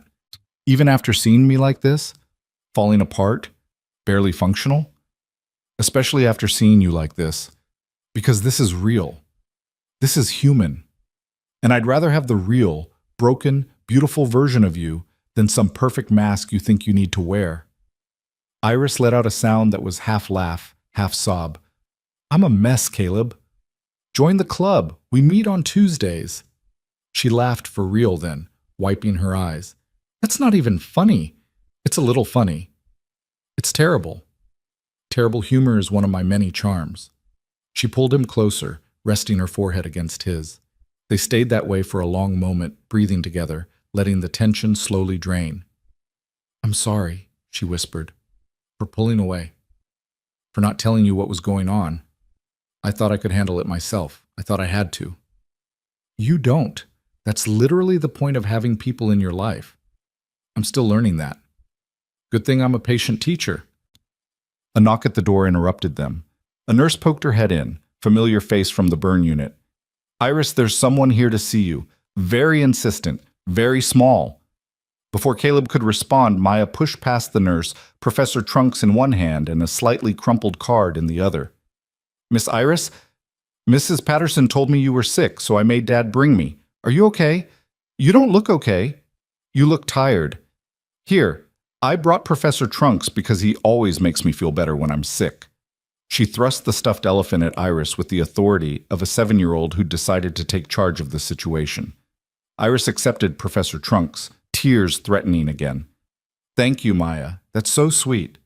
I also made you a card, see? That's me and Dad and you under a rainbow. The rainbow means everything's going to be okay. She presented the card with pride. Iris looked at it, at the 3 stick figures holding hands, at the wobbly letters spelling out, "We love you." This is the most beautiful card I've ever seen. Really? Because I kind of messed up your hair. It's supposed to be longer. It's perfect. I'm going to keep it forever. Maya beamed, then climbed onto the edge of the hospital bed without asking permission. Can I stay?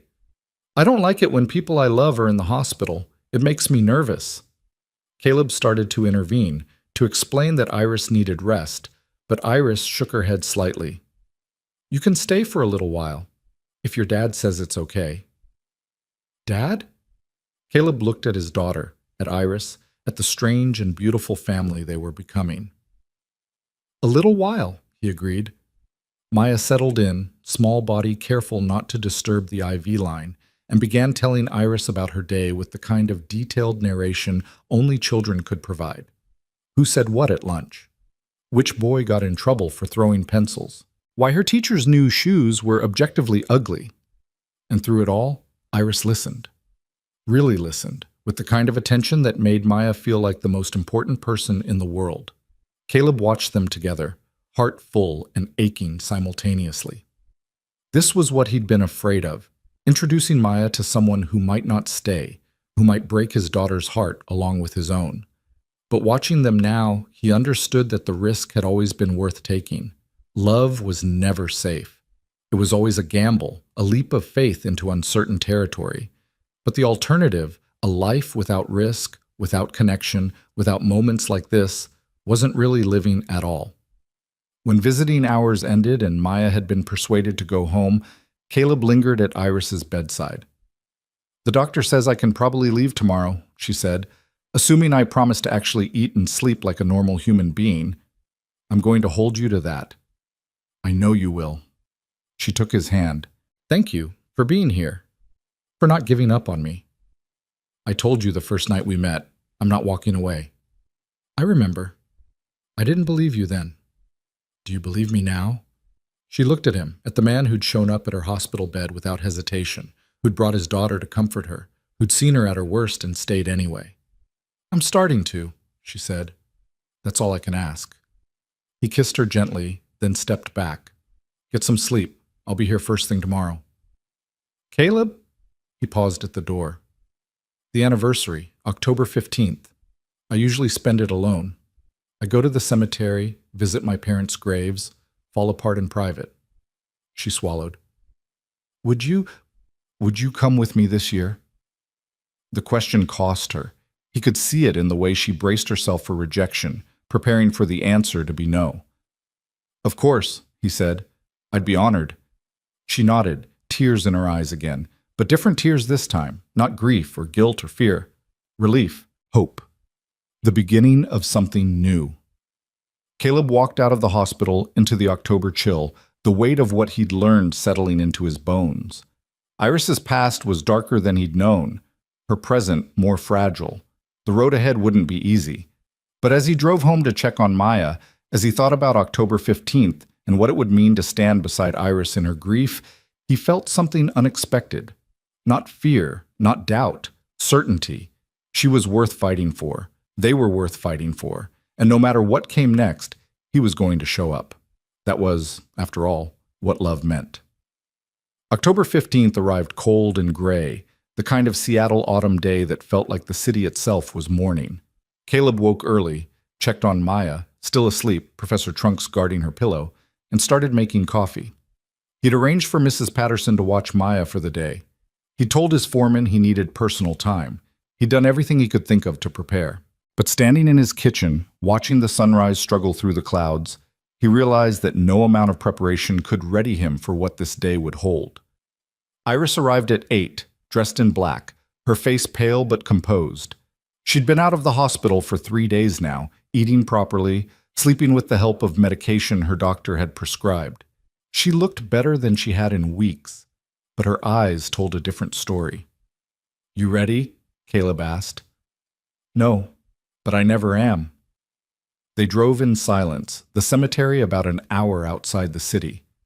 Iris stared out the window, watching the landscape change from urban to suburban to rural, her hands folded in her lap like she was trying to keep them from shaking.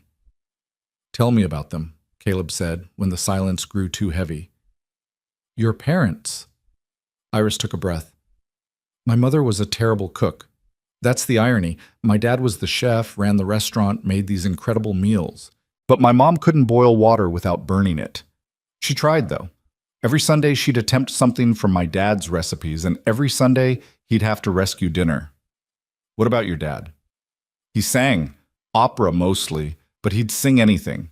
The restaurant had live music on weekends, and sometimes he'd get up there and perform. He had this voice, not professional quality, but so full of joy. You couldn't help smiling when he sang. They sound wonderful. They were. They weren't perfect, no one is, but they loved each other. They loved me. They built this whole life, this business, this home, and then one night it was all just gone. Her voice cracked on the last word. Caleb reached over and took her hand. I'm sorry you lost them. Me too. The cemetery was peaceful, trees beginning to turn gold and red, fallen leaves covering the ground like a blanket. Iris led him to a quiet corner, 2 headstones side by side, the names and dates marking the end of 2 lives and the beginning of her endless grief. She knelt on the cold ground, touching the stone bearing her mother's name. Hi, Mom. Hi, Dad. I brought someone this year. His name is Caleb. He's... Her voice wavered. He's important. I think you'd like him. Caleb stood behind her, unsure of what to do. He'd visited his own mother's grave, knew the strange mixture of comfort and pain that came with talking to stone. I'm okay, Iris continued. Mostly okay. Better than last year. She glanced back at Caleb. I've been letting people in. Finally, like you always wanted me to.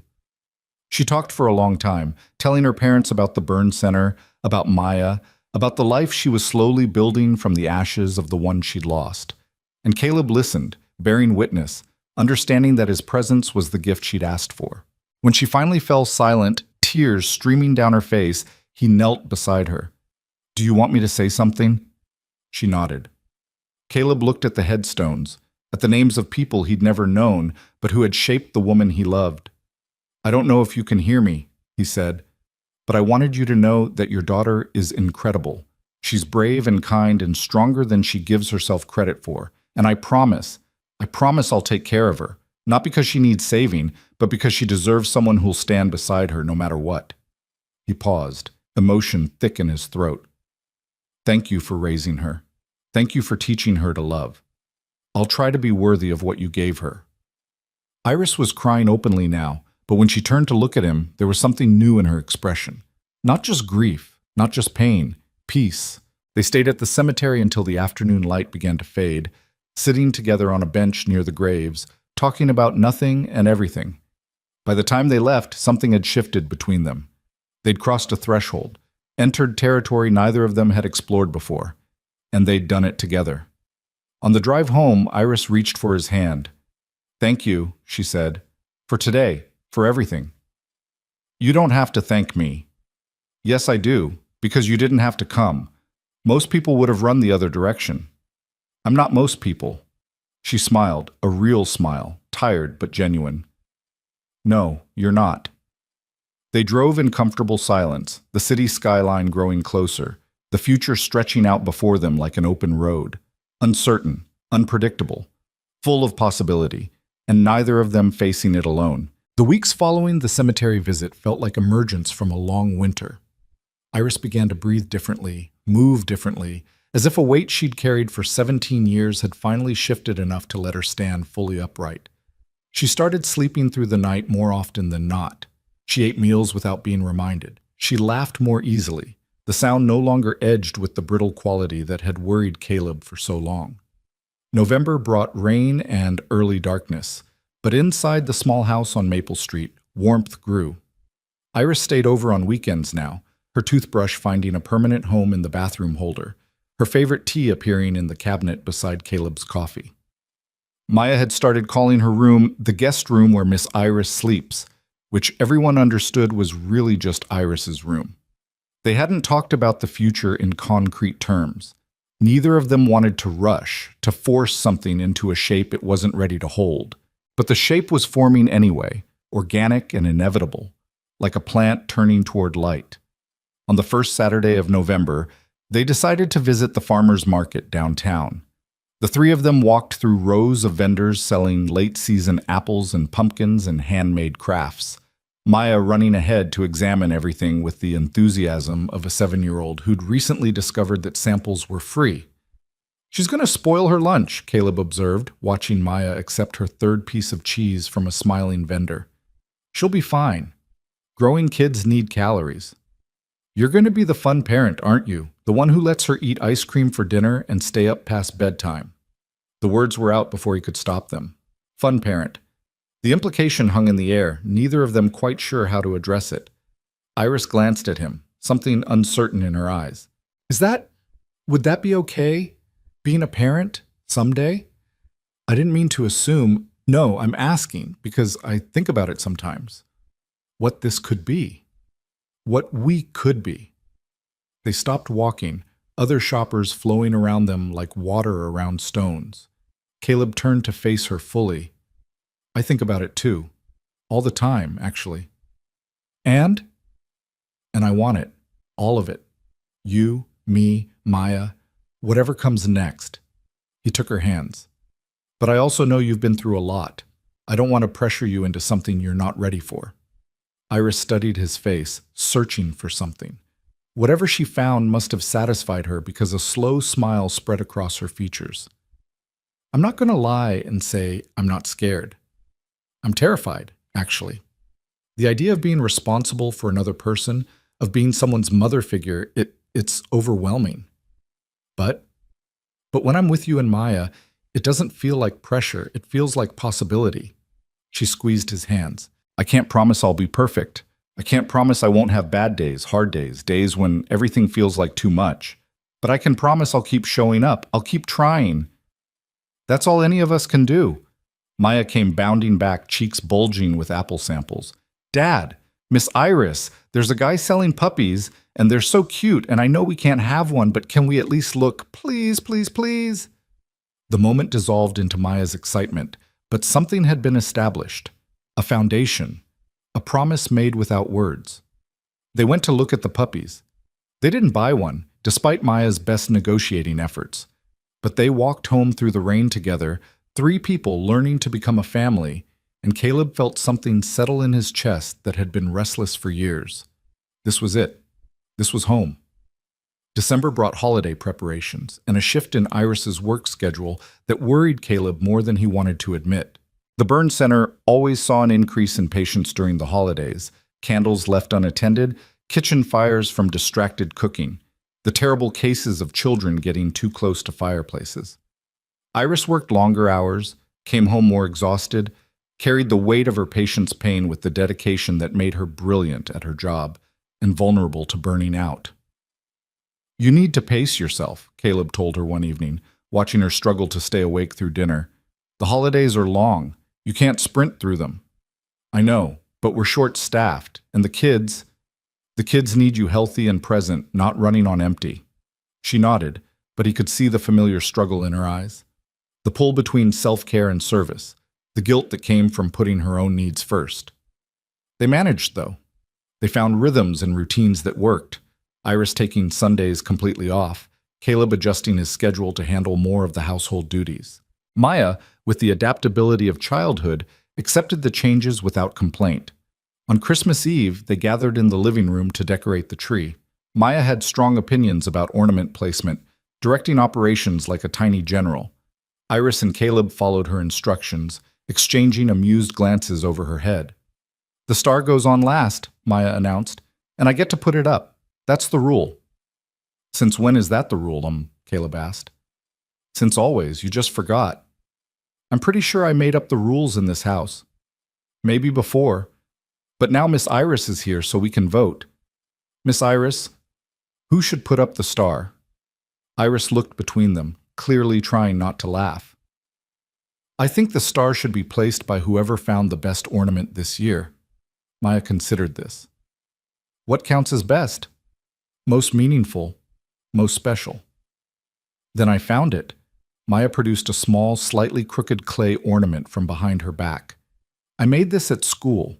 It's supposed to be a heart, but it kind of looks like a potato, but it says family on the back, see? She turned it over, revealing the word pressed into the clay in uneven letters. I made it for all of us, because we're a family now. even if it's not official or whatever. The room went quiet. Caleb felt his throat tighten, and when he looked at Iris, her eyes were glistening. "That's the most beautiful ornament I've ever seen," Iris said softly. "Really? Because, like I said, it kind of looks like a potato." "The best potatoes are the ones made with love," Maya beamed. "So I can put up the star?" "You can definitely put up the star." Caleb lifted his daughter so she could reach the top of the tree, and as she placed the star with careful precision, he looked at Iris across the glow of Christmas lights. She was watching Maya with such tenderness, such openness, that it took his breath away. This woman, who'd carried grief and guilt and scars for 17 years, who'd built walls so high she'd almost forgotten what lay on the other side, who'd learned to let people in, one careful step at a time. She'd become family, not through words or ceremonies or official recognition, through showing up, through staying, through choosing them, again and again. Later, after Maya had been put to bed and the house was quiet, Caleb and Iris sat together on the couch, watching the tree lights blink in their slow, hypnotic pattern. "I have something for you," Iris said. "It's not much. I wanted to wait until tomorrow, but I'm impatient and a little scared you won't like it." She handed him a small wrapped package. Inside was a worn leather journal, clearly old, clearly well-loved. "This was my father's," she explained. "He kept notes in it. Recipe ideas mostly, but also thoughts about life, about family, about what mattered to him. I've never shown it to anyone." Caleb opened the journal carefully, flipping through pages filled with handwriting he didn't recognize. Sketches of dishes, notes about ingredients, and scattered throughout, observations about love and loss and the importance of building something that would outlast you. "Iris, I can't accept this. This is too precious." "That's exactly why I want you to have it, because you're precious to me. Because my father would have liked you." She paused. "Because I want you to know where I come from, even the parts I've kept hidden." He set the journal down carefully and pulled her close. "Thank you. This means more than you know." "Merry Christmas, Caleb." "Merry Christmas, Iris."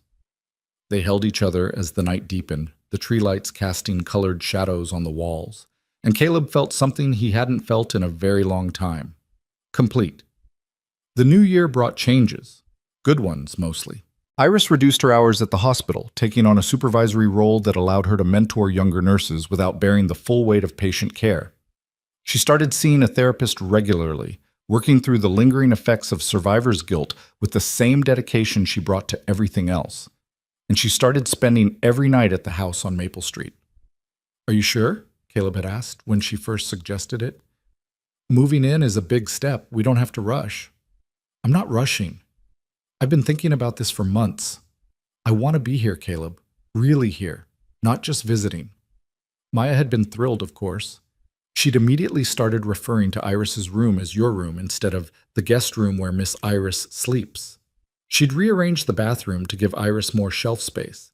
She'd introduced Professor Trunks to Iris's collection of plants, establishing diplomatic relations between stuffed animals and succulents. It was domestic in a way Caleb had never expected to experience again. Breakfast together before school and work, shared grocery lists and coordinated schedules, the small negotiations and compromises that came with intertwining lives. And it was wonderful, truly wonderful. Until January brought a cold snap that settled over Seattle like a held breath, and everything began to unravel. It started with exhaustion. Iris came home from work one evening, barely able to stand, collapsing onto the couch without taking off her coat. "Long day?" Caleb asked, concerned. "The longest. We had an emergency case, a little boy, house fire. He didn't make it." The words hit like stones. Caleb sat beside her, taking her cold hands in his. "I'm so sorry." "It happens. I know it happens. But he was so young, Caleb, 4 years old, same age Lily was." The name hung between them. Lily, the little girl from last fall, whose death had started Iris's downward spiral. "Are you okay?" "No, I don't think I am." Over the following days, Caleb watched the familiar pattern reassert itself. Iris stopped eating regularly. Her sleep became broken, nightmares returning with vengeance. She retreated into herself, building walls she'd spent months learning to dismantle. He tried everything he could think of: gentle conversations, quiet support, space when she needed it, presence when she didn't. But nothing seemed to reach her. Maya noticed too. "Miss Iris is sad again," she told Caleb one morning, her voice worried. "Like before." "I know, baby. She's going through a hard time." "Can Professor Trunks help?" "Maybe. But sometimes adults need different kinds of help." "Like what?" Caleb didn't have an answer. That was the hardest part. Watching someone you loved struggle and not knowing how to pull them back from the edge. The breaking point came on a Thursday evening. Caleb arrived home from work to find the house dark. Maya at Mrs. Patterson's for an after-school play date. He called out for Iris, got no response, and felt his stomach drop. He found her in their bedroom, sitting on the floor with her back against the wall, knees drawn to her chest. She was shaking, tears streaming silently down her face. "Iris? What happened?" She looked up at him, and the devastation in her eyes was total. "I can't do this anymore." He knelt in front of her, heart pounding. "Can't do what?" "Any of it. The hospital, the patients, watching children die while their parents scream." Her voice cracked. "I thought I could handle it. I thought being a survivor meant I was strong enough. But I'm not. I'm not strong enough, Caleb. I'm breaking." He reached for her, but she flinched away. "Don't. Don't be nice to me right now. I don't deserve it." "Why would you say that?" "Because I'm a mess.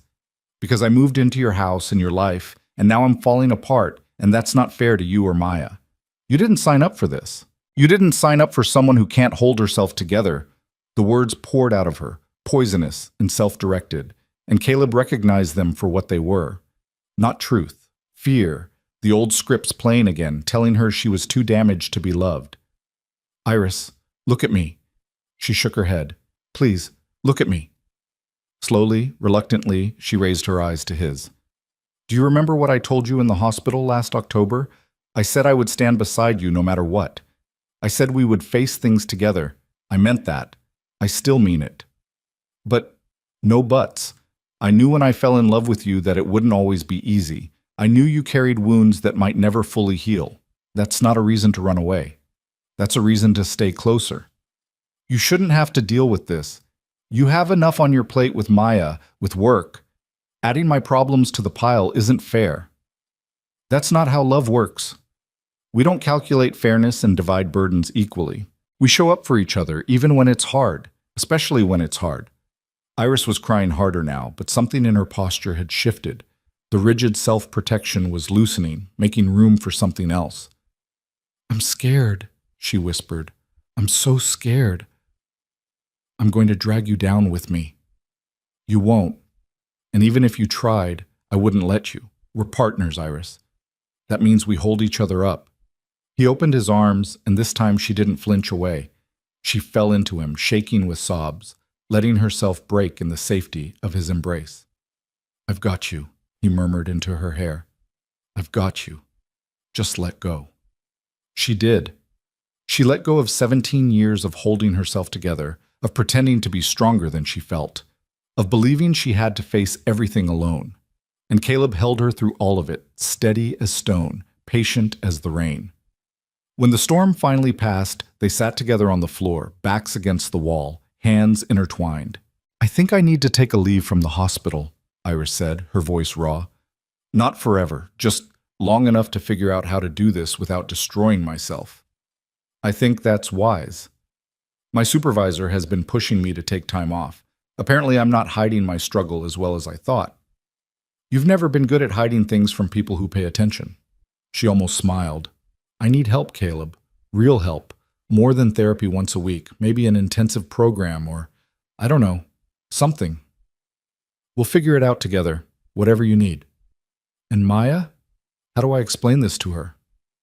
"Kids are more resilient than we give them credit for. She'll understand, and she'll be proud of you for taking care of yourself." Iris leaned into him, exhausted but something lighter in her frame now. "I don't deserve you. Stop saying that. We deserve each other. That's the whole point." They sat in silence for a while longer, the room growing dark around them. Then Caleb's phone buzzed. Mrs. Patterson asking if she should bring Maya home. Ready to face the world? He asked.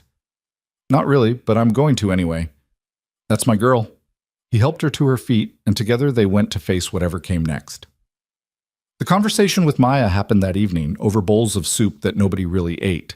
Caleb had explained that Iris wasn't feeling well, that she needed to take some time to get better, that things might be different for a while. Maya had listened with the gravity of a child processing difficult information. Then she'd turned to Iris. Are you going to go away? No, sweetheart. I'm going to stay right here. I just need to take a break from work and focus on feeling better.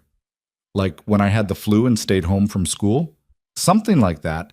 But instead of resting in bed, I'll be talking to doctors and doing exercises for my brain. Maya considered this. Is your brain sick? Iris glanced at Caleb, who nodded encouragingly. My brain is tired, she said carefully, and sad. Sometimes when you see a lot of hard things, your brain needs extra help to feel better. That's normal.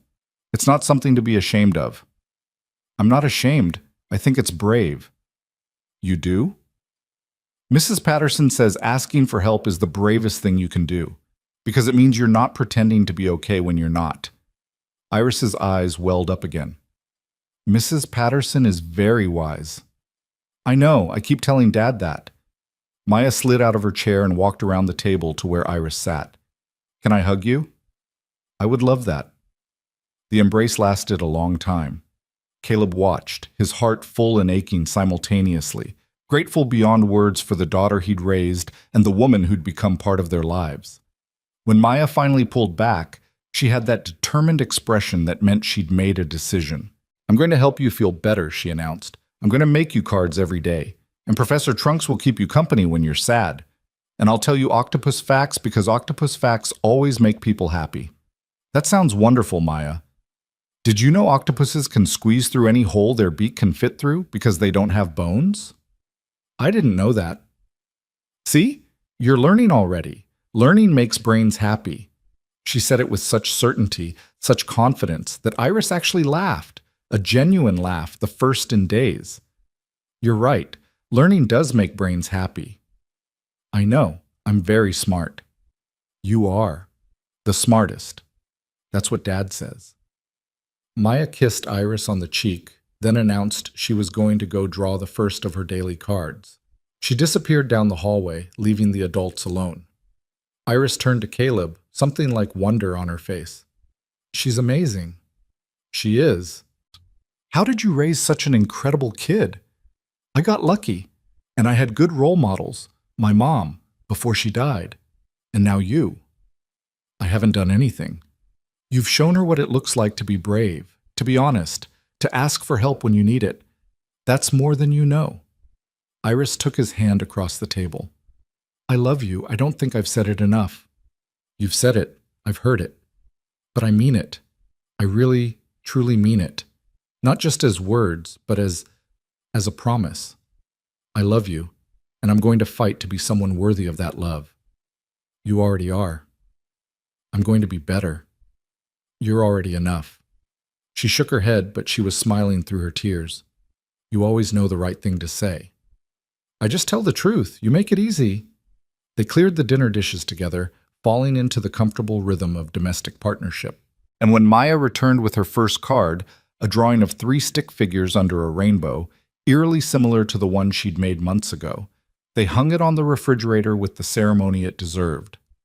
Later that night, with Maya asleep and the house quiet, Caleb found Iris standing at the living room window, looking out at the dark street. You okay? Getting there. She turned to face him. I called the hospital. My supervisor was relieved. Apparently they've been worried about me for a while. Good. I'm glad they're supportive. They want me to take at least 3 months, full leave with the option to extend if needed.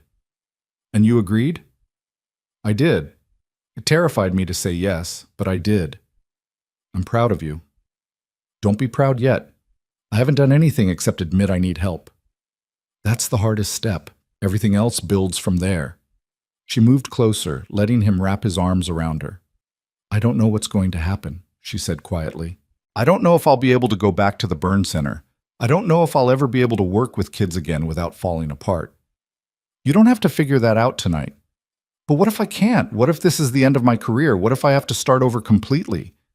Then you'll start over, and I'll be there, and Maya will be there.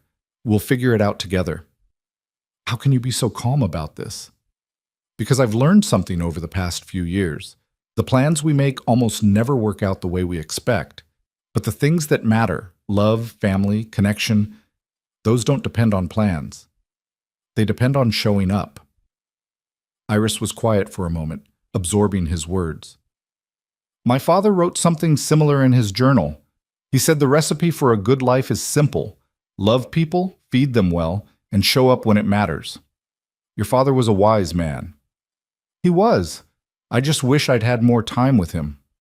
He's still with you, in the things he taught you, in the person you've become. She pulled back to look at him, and there was something different in her expression now. Not just grief or fear, something brighter, something that looked almost like hope. I'm going to get better, she said. Not perfect, not fixed, but better. Because I have things worth getting better for. Damn right you do. She kissed him then, deep and sure, a kiss that felt like a promise. And when they finally went to bed that night, Caleb lay awake for a long time, listening to Iris breathe beside him. Tomorrow would bring challenges. The weeks ahead would be difficult. There would be setbacks and hard days and moments when everything felt impossible. But they would face it together. That was the deal. That was the choice they'd made, and he wouldn't have it any other way. The first weeks of Iris's leave passed in a blur of appointments and adjustments. She enrolled in an intensive outpatient program that met 3 times a week, combining group therapy with individual sessions and mindfulness training. The schedule was demanding but purposeful, and Caleb watched her approach it with the same dedication she'd brought to nursing. On the days she wasn't in treatment, she was home. Really home, in a way she'd never allowed herself to be before. She cooked dinner, badly at first, but with increasing confidence. She helped Maya with homework, discovering a patience for second-grade math that surprised everyone, including herself. She planted herbs in small pots on the kitchen windowsill and talked to them in the mornings, continuing a habit that no longer seemed strange. The basil is struggling, she announced one February morning, frowning at a wilting plant. I think it needs more light.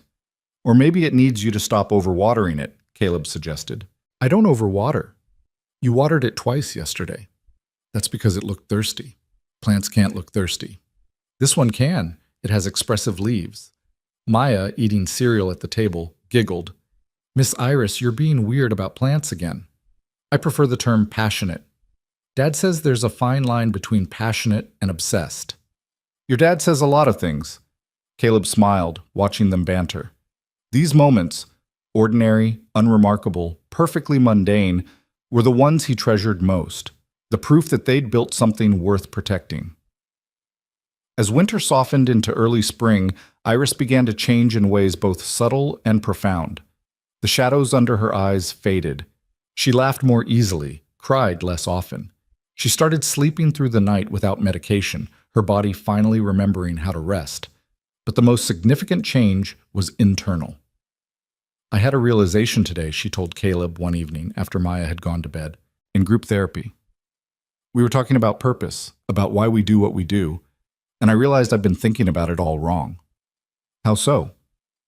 I became a burn nurse because I thought I owed it to my parents, like their death had to mean something, and the only way to make it mean something was to dedicate my life to preventing other families from going through what we did.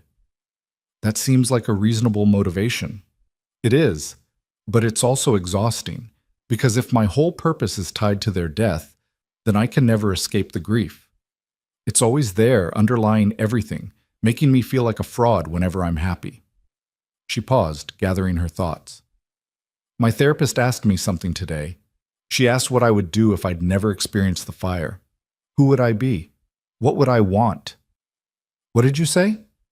I didn't know how to answer at first. I've defined myself by that night for so long that I couldn't imagine who I'd be without it. But then I started thinking about the parts of nursing I actually love, the connection with patients, the teaching, helping people understand their own healing.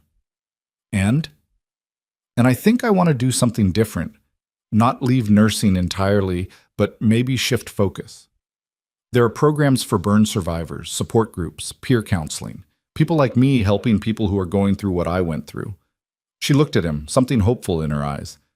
I could share my story, but in a way that doesn't require me to relive trauma every day. I could be the person I needed when I was 17. Caleb took her hand. That sounds incredible. It's just an idea. I don't know if it's realistic. Every realistic thing started as just an idea. We can figure out the details. You always say that. We can figure it out. Because we always do. She leaned into him, her head finding its familiar place against his shoulder. I love you. I love you too. I mean it. I know, so do I. March arrived with cherry blossoms and a cautious optimism. Iris began researching peer support programs for burn survivors, making calls and sending emails. She connected with organizations she'd been aware of for years but never engaged with, finding a community of survivors who understood her experience in ways no one else could. One afternoon, she came home practically glowing. I had a meeting today with the director of a nonprofit called Phoenix Rising. They run support programs for burn survivors across the Pacific Northwest. How did it go? They want me to volunteer. Start with facilitating a support group, see if it's a good fit. If it works out, there might be paid positions eventually. Iris, that's amazing. I know it's not the same as nursing. The pay would be less. The prestige. Stop. Who cares about prestige? Does this feel right? She nodded, eyes bright. It feels like the first thing that's felt right in a long time. Then that's all that matters. Maya, who had been eavesdropping from the hallway, chose that moment to burst into the room. Are you going to have a new job? Maybe, sweetheart. It's still in the early stages. Will you still live here? Of course, I'm not going anywhere. Good, because Professor Trunks and I discussed it, and we voted that you should stay forever. Iris laughed, scooping Maya into a hug. Professor Trunks has excellent judgment. I know, he's psychic. So I've heard. The first support group Iris facilitated met on a Tuesday evening in early April. Caleb dropped her off at the community center, watching her walk toward the building with her shoulders squared and her head held high. She's going to be great, Maya said from the back seat. You think so? I know so. Professor Trunks told me. What exactly did Professor Trunks say? He said Miss Iris is brave, and brave people help other people be brave too. Caleb smiled at his daughter in the rearview mirror. Professor Trunks is pretty smart. Obviously. That's why he's a professor. When Caleb picked Iris up 2 hours later, she was radiant, exhausted but glowing, the way athletes looked after a race they'd trained months to complete. How was it? Hard, beautiful, overwhelming. She slid into the passenger seat, leaning back with a sigh. There were 8 people there, all burn survivors, some from childhood, some from recent accidents, and they looked at me like I had answers, like I could help them. You can. You do. One woman, her name is Angela, she's been struggling with her scars for years. She hasn't worn short sleeves since her accident. And I told her about the playground build, about the first time I showed my arms in public. She started crying. She said she didn't know it was possible to stop hiding. What did you tell her? I told her it takes time, that hiding isn't weakness, it's protection. But eventually, protection becomes a prison, and the only way out is to take a risk. That's beautiful. It's what I wish someone had told me 17 years ago. They drove home in comfortable silence, the city lights blinking past. Caleb glanced at Iris, at the peace settled over her features, and felt something click into place. This was who she was meant to be. Not just a survivor, but a guide. Someone who'd walked through fire and come out the other side with wisdom to share. The weeks that followed confirmed it. Iris threw herself into the volunteer work with a passion that reminded Caleb of the early days of their relationship, when everything felt charged with possibility. She expanded the support group, started a one-on-one mentoring program, began working with hospitals to connect newly injured patients with survivors who could understand their journey. I talked to my old supervisor today, she told Caleb one evening in late April. She wants me to come back to the burn center, not as a floor nurse, as a patient liaison. I'd be the bridge between medical care and emotional support, helping families navigate everything that comes after the physical healing. What did you say? I said I needed to think about it. But honestly, she grinned, I've already thought about it. I want to say yes. Then say yes. Just like that? Just like that. If it feels right, do it. We'll figure out the rest. Iris shook her head, laughing. Has anyone ever told you that your optimism is slightly terrifying? Many times, usually by you. Well, it's working, somehow. That's the secret. Just keep showing up until things work out. That's not a secret. That's stubbornness. Tomato, tomato. She kissed him, quick and bright, the way people kiss when they're too happy to contain it. I'm going to say yes. I know. And I'm going to be amazing at it. I know that too. You're very confident in me. Someone has to be. She laughed again, and the sound was sunlight, warm and golden and full of promise. May brought the anniversary of their first meeting. 1 year since Marcus's meddling had brought them together in a quiet cafe. Caleb wanted to do something special, but Iris insisted on keeping it simple. The cafe, she said. Same table if we can get it, just the two of us. What about Maya? Mrs. Patterson already agreed to watch her. I may have been planning this for weeks. So on a Saturday evening, exactly 1 year after their first date, Caleb found himself sitting across from Iris in the same booth where she'd rolled up her sleeve and waited for him to run. It looks the same, he observed. The coffee's just as mediocre, too. That's reassuring. Some things should stay constant. They ordered, and as they waited, Iris reached into her bag and pulled out a small wrapped package. I got you something. You didn't have to. I know. But I wanted to. Inside was a photograph in a simple wooden frame. The picture showed Caleb, Iris, and Maya at the playground build, laughing at something off camera. Maya was covered in paint, Iris was wearing short sleeves, and Caleb was looking at them both with an expression of pure, uncomplicated joy. Sophie's mom took it, Iris explained. She sent it to me months ago, but I wanted to wait for the right moment. Caleb studied the photograph, remembering that day. The children embracing Iris's scars. Maya befriending Sophie. The feeling that something fundamental had shifted. This is perfect. There's something else. She reached into the bag again, producing a second wrapped package. This one was smaller, lighter. What is it? Open it.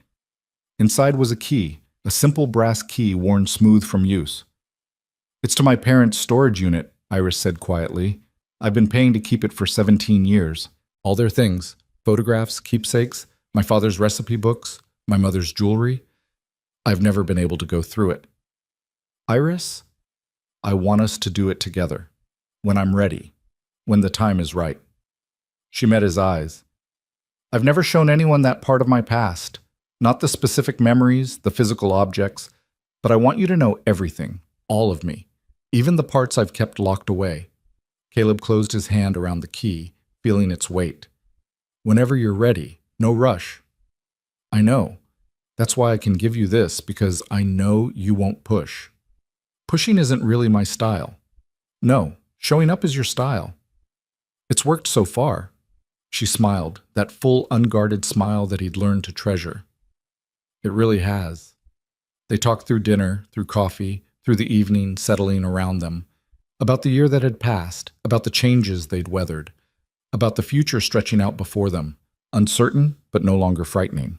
And when they finally left the cafe, walking hand in hand through the soft spring evening, Caleb felt something settle in his chest. Contentment, peace, the knowledge that he was exactly where he was supposed to be. Not perfect. Nothing was perfect, but real and honest and true. Summer arrived with warmth and long evenings, and with it came a question that had been hovering unspoken for months. Caleb had been thinking about it since the anniversary dinner, since before that, really, since the first time Iris had stayed over, and he'd imagined her there permanently. The question lived in the back of his mind, growing more insistent with each passing week. He talked to Marcus first. I want to propose. His friend nearly choked on his beer. Seriously? Seriously. It's been a year. I know. You're sure about this? I've never been more sure of anything, except Maya. Marcus studied him for a long moment, then broke into a grin. Well, it's about time. I've been waiting for you to get your act together. You've been waiting? Please, I knew you two were perfect for each other from the beginning. That's why I set you up. I'm basically a genius matchmaker. You're basically insufferable. That too. Marcus raised his glass. Congratulations, man. She's going to say yes. You think so? I know so. She looks at you like you hung the moon. Even I find it slightly nauseating. Caleb laughed, relief flooding through him. Thanks for everything, for not giving up on me. Someone had to drag you back to the land of the living. I just happened to be available. The proposal needed planning, but Caleb knew better than to make it too elaborate. Iris didn't need grand gestures, she needed sincerity. He talked to Maya next. I want to ask Miss Iris to marry us. Maya's eyes went wide. Really? Really. But I wanted to make sure you're okay with it first, because this would change things. She wouldn't just be Miss Iris anymore. She'd be my other parent. Maya said it simply, matter-of-factly. Like a mom, but different. Because I already have you as my dad, so she'd be the extra one. Something like that. How do you feel about it? Maya considered the question with her characteristic seriousness. I feel good about it. I love Miss Iris. And I love you. And Professor Trunks already said this was going to happen. Professor Trunks told you? He's psychic, Dad. He knows things. Right. I forgot. Don't forget, it's important. She climbed into his lap, wrapping her arms around his neck. You should do it soon. Miss Iris deserves to know we want her forever. You're right. She does. I'm always right. Don't push it. She giggled and Caleb held her close, marveling at the child she'd become. 8 years old now, wise beyond her years, with a heart as big as the sky. He'd gotten so lucky with her. So impossibly, overwhelmingly lucky. The proposal happened on a Sunday evening in late June. Caleb had arranged for Mrs. Patterson to take Maya for the afternoon, claiming he needed to prepare for a surprise, which was technically true. He cooked dinner, spaghetti, because it had been their first shared meal as a family. He set the table with candles, put on music, and tried to ignore the nervous trembling in his hands. Iris arrived home from a support group meeting, tired but smiling. She stopped in the doorway, taking in the scene. What's all this? Dinner. I can see that. What's the occasion? Does there have to be an occasion? With you? Usually not. But this feels significant. He crossed to her, taking her hands, leading her to the table. There's something I want to talk about. That sounds ominous. It's not, I promise. He pulled out her chair, waited for her to sit, then sat across from her. I've been thinking a lot lately. About the past year. About everything we've been through. Caleb, let me finish. He took a breath. When we met, I was barely surviving. I'd built this whole life around Maya, and it was good. She's the best thing I've ever done. But I'd forgotten how to live for myself. I'd convinced myself that wanting more was selfish, that I didn't deserve happiness beyond being a good father. Iris's eyes were glistening, but she stayed silent. And then you came along, this incredible, brave, wounded, healing woman who showed me what it means to really love someone, who taught me that scars don't define us, they're just proof that we survived. He reached into his pocket and pulled out a small velvet box. Iris's breath caught. I'm not good with words, you know that. I show my feelings through actions, through showing up, through staying, through being there. But I need you to hear this because you deserve to know how much you mean to me. He opened the box. Inside was a simple ring, a gold band with a small diamond, elegant without being ostentatious. Iris Cole, will you marry me? Will you let me spend the rest of my life showing up for you, the way you've shown up for me and Maya? Will you be my partner, my best friend, my family? The silence stretched for what felt like eternity. Tears were streaming down Iris's face now, but she was smiling, that full, radiant smile that transformed her entire being. Yes. The word was barely a whisper. Yes? Yes. 1,000 times yes. He slid the ring onto her finger with shaking hands, and then she was in his arms, laughing and crying at once, and he was holding her tight, and the world felt exactly right. I love you, she said into his shoulder. I love you so much it scares me. Good, scared, or bad scared? The best kind of scared. The kind that means you have something worth losing. They held each other for a long time, the dinner growing cold, neither of them caring. Eventually, Caleb pulled back, wiping tears from her cheeks. There's one more thing. More? He went to the front door, opened it, and Maya came tumbling in, Mrs. Patterson grinning behind her. Did she say yes? Did she say yes? Professor Trunks has been waiting forever. Iris laughed, kneeling to Maya's level. I said yes. Maya whooped, throwing herself at Iris with enough force to nearly knock her over. I knew it, I knew it. Professor Trunks said so. Professor Trunks is never wrong. Never ever. Now you're going to be my… She paused, suddenly uncertain. What do I call you now? Iris looked at Caleb, a question in her eyes. He nodded. You can call me whatever feels right, she told Maya. I'm not trying to replace anyone. I just want to be part of your family. Maya considered this with the solemnity of an 8-year-old making a life decision. Can I call you Mom? Not to replace my first mom, but like an extra one. Because you love me and Dad, and you're staying forever. Iris's composure finally cracked. She pulled Maya into a fierce hug, tears flowing freely. You can call me Mom. I would be honored to be your mom. Okay, Mom. Maya tried the word out, testing its shape. I like it. It feels right. It feels right to me, too. They stayed like that, the three of them huddled together on the living room floor, until Mrs. Patterson cleared her throat from the doorway.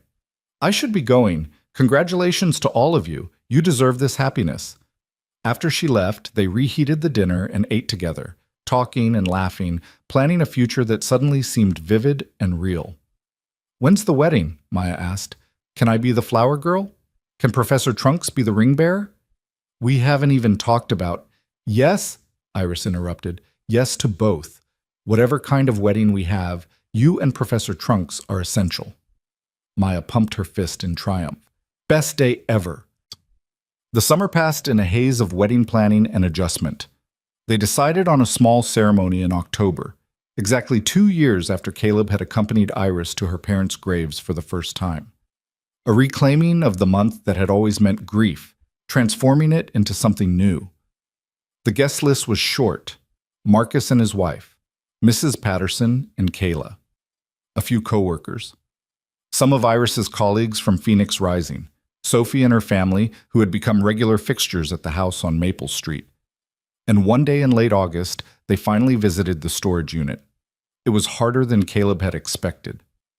Iris's hands shook as she unlocked the padlock, and when the door swung open to reveal 17 years of preserved memories, she nearly collapsed.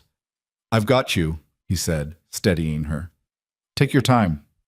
The unit was full of boxes, neatly labeled in handwriting that wasn't Iris's. Her aunt, she explained, had organized everything after the funeral, before Iris was well enough to face it. They went through the contents slowly, reverently. Photographs of Iris as a child, her parents smiling in the background. Recipe books filled with her father's notes. Her mother's jewelry, simple pieces that spoke of a life lived modestly but well. I remember this, Iris said, holding up a small ceramic dish. It was on the kitchen counter. My mother put her rings in it every night when she washed dishes. I can still picture her standing at the sink humming to herself. She sounds wonderful. She was. They both were. Iris set the dish down carefully. For so long I couldn't think about them without drowning in guilt. But now I can remember the good parts. The love. The laughter. That's healing. It is. She turned to him, eyes bright with tears, but something else too. Peace. Acceptance. Thank you for being here, for making this possible. Thank you for letting me in. They brought a few boxes home, the photographs, the recipe books, a selection of keepsakes that Iris wanted to integrate into their shared life. The rest would stay in storage, accessible when she needed it, no longer a source of dread. October arrived with golden light and the smell of fallen leaves. The wedding took place in a small garden venue, the same park where they'd had their first picnic, where Maya had introduced Iris to Professor Trunks. Iris wore a simple ivory dress that showed her arms, scars, and all. No hiding, no concealment, just truth. Maya served as flower girl, scattering petals with more enthusiasm than precision, Professor Trunks tucked under her arm because he wanted to see. The guests laughed, charmed by her unself-conscious joy. And when Caleb saw Iris walking toward him, flanked by Marcus on one side and her Phoenix Rising supervisor on the other, he felt his heart stop and restart in a new rhythm. This woman, this brave, beautiful, resilient woman, she had chosen him, chosen their family, chosen to step out of the shadows and into a life filled with love and light. The ceremony was brief, the vows simple. "I promise to show up," Caleb said, "every day in whatever way you need, through the hard days and the good ones, through grief and joy, through everything that comes. I promise to see you, all of you, and to love what I see." Iris's voice was steady despite her tears. "I promise to stop hiding, to trust that you'll stay, to build a family with you brick by brick until we've made something neither of us could have imagined alone. I promise to heal out loud because you've shown me that healing isn't meant to be done in silence." "By the power vested in me," the officiant said, "I now pronounce you husband and wife. You may kiss the bride." They kissed, and the small crowd cheered, and Maya shouted, "Finally!" at a volume that made everyone laugh.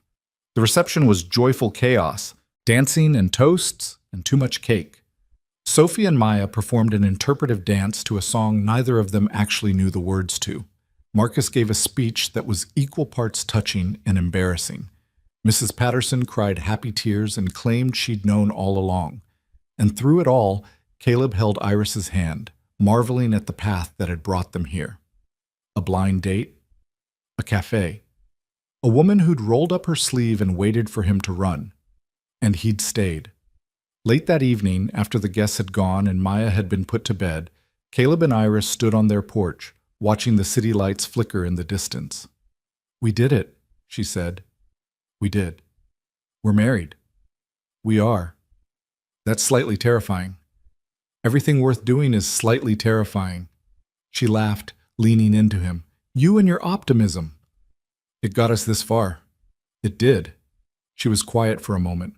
"I keep waiting for the other shoe to drop, for something to go wrong, old habits.